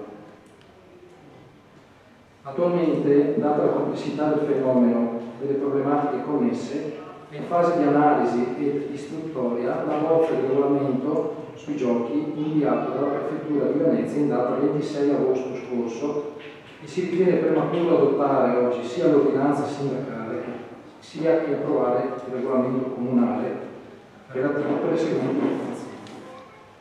La bozza predisposta dalla Prefettura presenta forti elementi di criticità in ordine al contenuto regolamentare, poco adattabile alla realtà del territorio comunale di Caore. Sulla bozza predisposta dalla Prefettura non sono ancora pervenute, attesi gli stretti tempi dal 26 agosto, le osservazioni da parte delle locali associazioni di categoria, il cui parere si ritiene comunque indispensabile acquisire preliminarmente sia per l'adozione di una eventuale ordinanza che per l'approvazione di un regolamento. Le suddette associazioni di categoria hanno chiesto al Sindaco sia lo spostamento dei termini di approvazione di qualsivoglia nuova normativa, sia essa per ordinanza sindacale o per regolamento, sia di poter essere sentite al fine di illustrare le numerose criticità della bozza predisposta dalla Prefettura e rendere le proprie osservazioni nel merito in relazione al territorio comunale. Detta richiesta di audizione al Sindaco da parte di Confcommercio, ad esempio, è pervenuta al protocollo del Comune solamente in data 6 settembre scorso. Anche la concertazione con le associazioni di categoria che la Prefettura di Venezia richiama nelle proprie premesse della bozza regolamentare non risulta aver recepito in alcun modo, legittime o non legittime, le istanze che sono state presentate su quale bisogna fare discussione. Infine, il governo italiano, nella persona del Presidente del Consiglio, dei Ministri e del Sottosegretario all'Economia, in delega ai giochi, ha dichiarato lo scorso 6 settembre che è stata avviata una conferenza unificata che prevede una nuova disciplina della materia, superando la normativa prevista dall'ultima legge di stabilità al fine di razionalizzare l'intero sistema.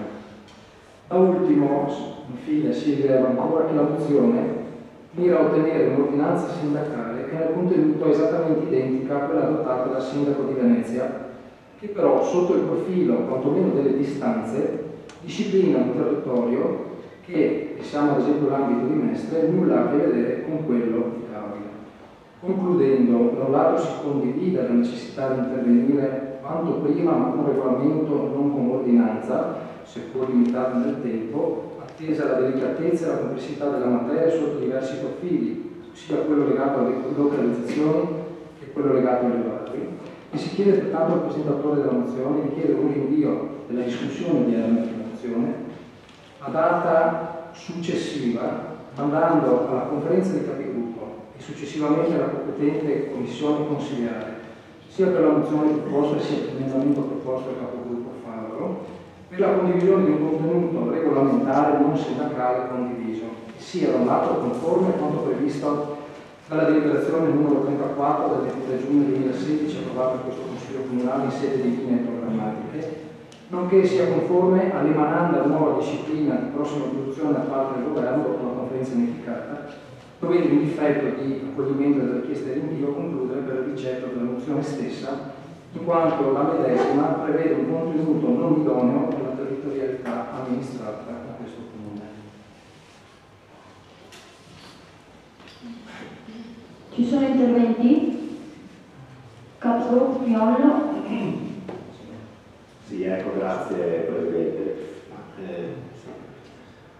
Mi spiace sotto certi aspetti, come dire, oltre a cogliere delle contraddizioni che insomma, in qualche modo si manifestano nell'azione dell'amministrazione, nel momento in cui si firmano, si sottoscrivono dei protocolli dove si mette in evidenza un problema che è un problema urgente, di una gravità che non può come dire, richiedere tempi lunghi, quindi da un lato si firma un protocollo che va in una direzione, dall'altro oggi si chiede tempo.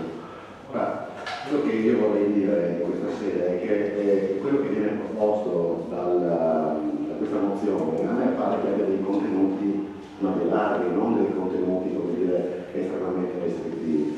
È stata molto chiara la consigliera Conte, dove nelle premesse, ma poi anche in chiosa, dove ha precisato ancora più quelle che sono le intenzioni che porta in seno questa mozione, sono quelle proprio di, come dire, fare prevenzione ma farla subito. A fronte di questa piaga sociale, si deve agire in fretta il sindaco, bisogna avere in primis a cuore la tutela della salute dei nostri cittadini. Non possiamo immaginare che la tutela dei nostri cittadini, come dire, attenda tempo, così sto parlando però gradirei avere un po' di attenzione per cortesia, perché mi sta rivolgendo a lei, signor Sindaco, per sostenere un concetto importante, cioè il fatto che la tutela della salute dei cittadini non è materia per la quale si possa chiedere tempo. Allora, se da un lato apprezzo il fatto che comunque sui contenuti riusciate a capire la portata di questa mozione, dall'altro ci si aspettava quantomeno da parte vostra, come dire, un orizzonte temporale che non sia così aleatorio, e il fatto di condividere comunque un percorso che porta ad un regolamento, ad una regolamentazione che sia così sicuro della salute dei cittadini. Ecco, questo mi sento di dire, condividendo appieno i contenuti della consigliera Conte, per i quali io insisto a rivedere anche voi spiegate la vostra posizione, cercando di dare una prova e intanto intavolando, quindi accettando la mozione, intavolando un percorso condiviso con il capigruppo per riuscire a fare un regolamento che possa essere un regolamento soddisfacente di tutti, ma non serve attendere che si muovano, che si muova lo Stato centrale per dare delle indicazioni in questo senso. Anzi, probabilmente sarebbe una buona indicazione da parte dell'amministrazione, cioè di fare il percorso completamente opposto, cioè quello di capire dal basso attraverso una concentrazione ampia, come lei stesso sindaco ha detto che voleva peraltro avviare, ma facciamolo in modo grossi, questo mi sento di chiedere. Grazie. Ci sono altri interventi? Prego, consigliera Conte. Volevo solo precisare che il regolamento formulato dalla prefettura e la mia mozione riguardano aspetti normativi, sicuramente non curativi, dei quali sarebbe dovuto fare l'ASL, e l'ASL l'altro sono disposti anche a venire a fare di informazione o in eventuale nostra tavola rotonda in commissione per darci dei suggerimenti in merito. Questi sono resi disponibili sia il dottor Sacron che la dottoressa Serra. Quindi condivido anche pienamente quanto da lei riferito, signor Sindaco. Però un dubbio, lei parla di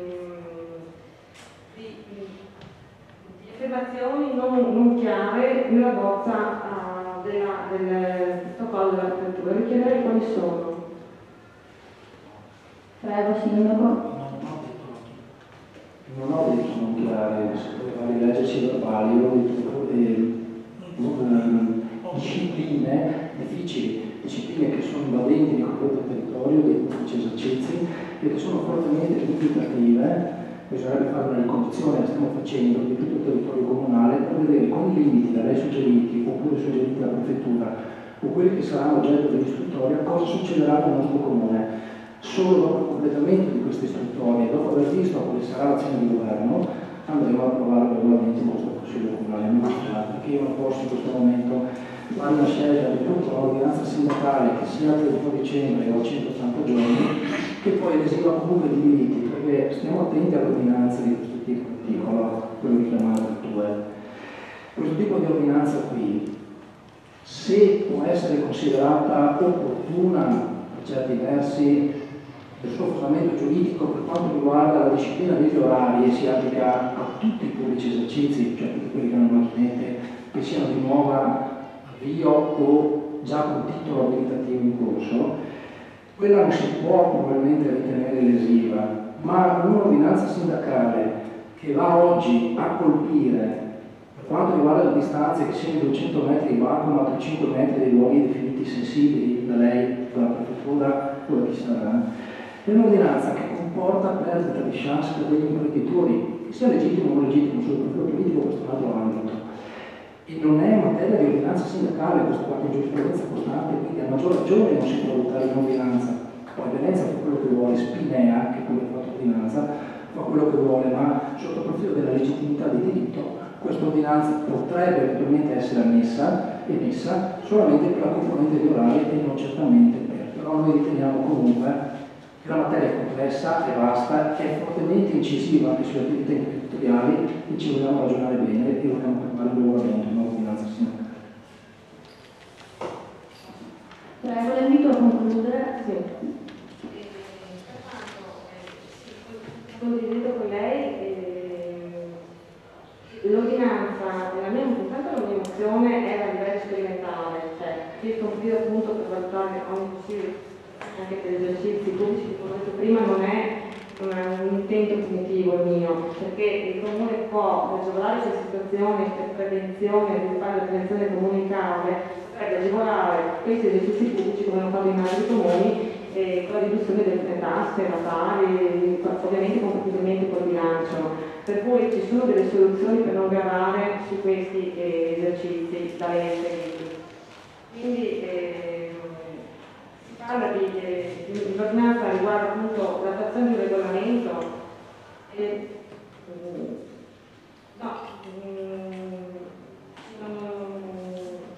comunque il mio era una mozione a livello sperimentale che poi è stata condivisa nel programma elettorale da tutti quanti, anche al punto 1 del suo programma riguarda proprio questo, quindi a livello sperimentale poteva essere un motivo di costruttivo per la solidarietà, la tutela delle famiglie che oggi sono in crisi, in quel caso di Turchia.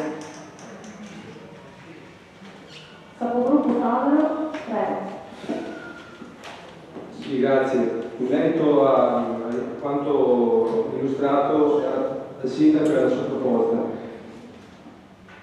Allora, intanto segnalo un fatto. Lei, il sindaco, ha detto che l'amministrazione ha bisogno di tempo per avviare le consultazioni, per completare un'istruttoria che è già iniziata in merito ad un testo di regolamento proposto dalla prefettura, per capire in che misura questo regolamento è applicabile al contesto di Caule per le sue specificità.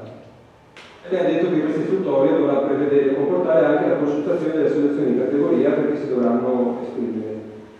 Non ha nominato purtroppo la consultazione anche di quelle famiglie o di quei corpi sociali che non sono associazioni di categoria che difendono interessi economici, ma sono associazioni che perseguono obiettivi di salute pubblica, di solidarietà, eccetera, che hanno un titolo pari, se non superiore dal mio punto di vista, per essere prese in considerazione e ascoltate in merito all'istruttore su una materia così importante. Poi noi restiamo convinti che questa mozione nel proporre urgentemente l'adozione e l'emanazione da parte del sindaco di una ordinanza sia molto giustificata, perché le ordinanze normalmente vengono giustificate e motivate da motivi urgenti e noi crediamo che ci sia tutta l'urgenza di intervenire senza procrastinare ulteriormente interventi e provvedimenti amministrativi. Teniamo conto che da febbraio 2015, quando è stato firmato il protocollo proposto alla prefettura anche dal sindaco di Cadore, sono passati quasi 2 anni e mezzo. Quindi un tempo che è stato molto lungo. Nel frattempo sono aumentati i casi, forse sono aumentate le attività che utilizzano queste macchinette. Tanto intervenire in via immediata e urgente, in via sperimentale, per porre delle limitazioni, anche al fine di verificare qual è il modo migliore per intervenire poi successivamente attraverso l'adozione e l'approvazione di un regolamento dedicato al tema dei giochi. Ci sembra un approccio corretto, perché non ci sembra che ci sia, come dire, una fuga in avanti rischiosa dal punto di vista poi del giuridico che mette poi il comune in condizioni di subire ricorsi. Al limite, e questa è una proposta, faccio al sindaco, alla maggioranza e anche alla proponente Rosanna Conte, si può inserire nel testo della mozione una clausola che preveda per dare la possibilità all'amministrazione di fare delle verifiche di ordine giuridico per capire in che termini questa ordinanza, sempre comunque nel rispetto degli obiettivi della mozione, può essere formulata. Però comunque di necessità di un'ordinanza urgente noi riteniamo ci sia tutta. Quindi se la proponente e il sindaco ritengono di doversi cautelare nel senso di dire inseriamo nella mozione una riserva, una clausola di riserva di garanzia per cui si farà una verifica per capire se tutti i contenuti proposti sono ammissibili dal punto di vista giuridico, ben venga. Poi se ci sono poi motivi ostativi così forti dal punto di vista giuridico, si tornerà in Consiglio Comunale a spiegare i motivi per cui si è fatta l'ordinanza. Grazie. Prego, Procuratore Miollo.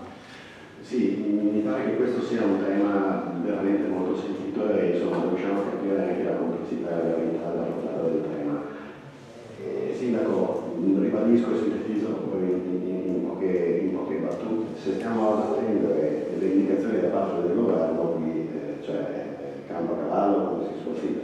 Allora io faccio una proposta che lei si faccia promotore di indire una tavola di concertazione, una tavola di concertazione con le parti, maggioranza e opposizione possono in qualche modo essere coinvolte insieme alle associazioni e a tutti quei soggetti che lei ha appunto chiamato prima.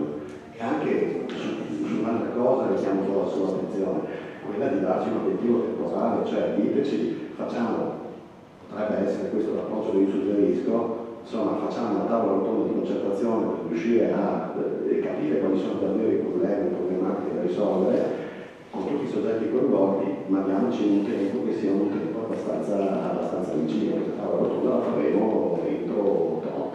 Ecco, questo chiedo. Grazie. Se non ci sono altri interventi, lascio la parola al sindaco. Anche Presidente chiedesse il consigliere Conte se intende accogliere la mia richiesta deriva dalla mozione, no, a questo punto non ha risposto. Quindi io indicando una data certa con la quale non possiamo incontrare e eventualmente completare questo tavolo di lavoro per l'interesse di tutti l'amministrazione, quindi interessa il momento. E io va bene, sarei perfettamente soddisfatta se ho una data. Però sì, non aspettare il governo, perché altrimenti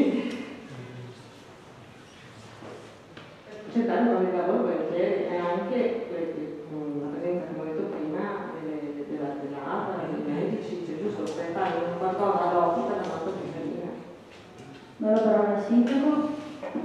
Allora io proporrei di rinviare la mozione in questi termini, quindi poi chiedo sia messa al voto come prima richiesta, quindi non mettere al voto l'emendamento, mettere al voto la mozione, quindi pongo il voto di rinvio in questi termini. Andiamo alla conferenza capigruppo, che credo sia l'organo dei deputati in questo momento a determinare tempi di intervento con questa mozione e del regolamento, perché poi alla fine sarà contestuale secondo me comunque. Sullo stesso Consiglio Comunale tratteremo una mozione che sia i contenuti del regolamento proposto, va benissimo, la discutiamo in capigruppo con le tempi e modalità di intervento e quindi anche per avviare una sfera di dialogo con chi vogliamo. Cioè c'è tutti i soggetti, fermi i dati sensibili, perché noi possiamo acquisire dati che vanno contro la legge sulla privacy, no? E dopodiché sarà la capigruppo a determinare i tempi della commissione, come svolgere i lavori e poi all'esito andremo in Consiglio Comunale. Quindi il tempo lo detterà la capigruppo, non lo detterò, l'ho detta adesso non è il Consiglio Comunale, vi detteremo tempi, modalità, tutto quello che dovrà passare. Poi credo che l'analisi sia competenza della commissione, quindi la capigruppo determinerà solo tempi e modalità e la commissione che costituirà il tavolo di lavoro, secondo me. Quindi in questi termini io credo sia messo il voto rinvio della mozione. Consigliere Conte. Poi non faccio parte della commissione, la quale viene discussa, di poter essere invitata in questa commissione.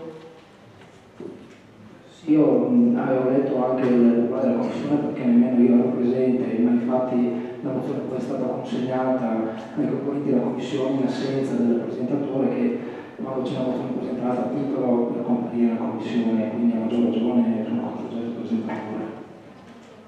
Capogruppo Favaro, concluda. Sì, in merito all'ultima proposta del sindaco, ritengo che sia comunque necessario definire un tempo, una tempistica. La convocazione della riunione di capigruppo dedicata alla fissazione del programma di lavoro e le consultazioni, che si sia fornita una data, perché normalmente i capigruppo si riuniscono prima del Consiglio, se passano 2 mesi da qui al prossimo Consiglio ci sembra un tempo troppo lungo.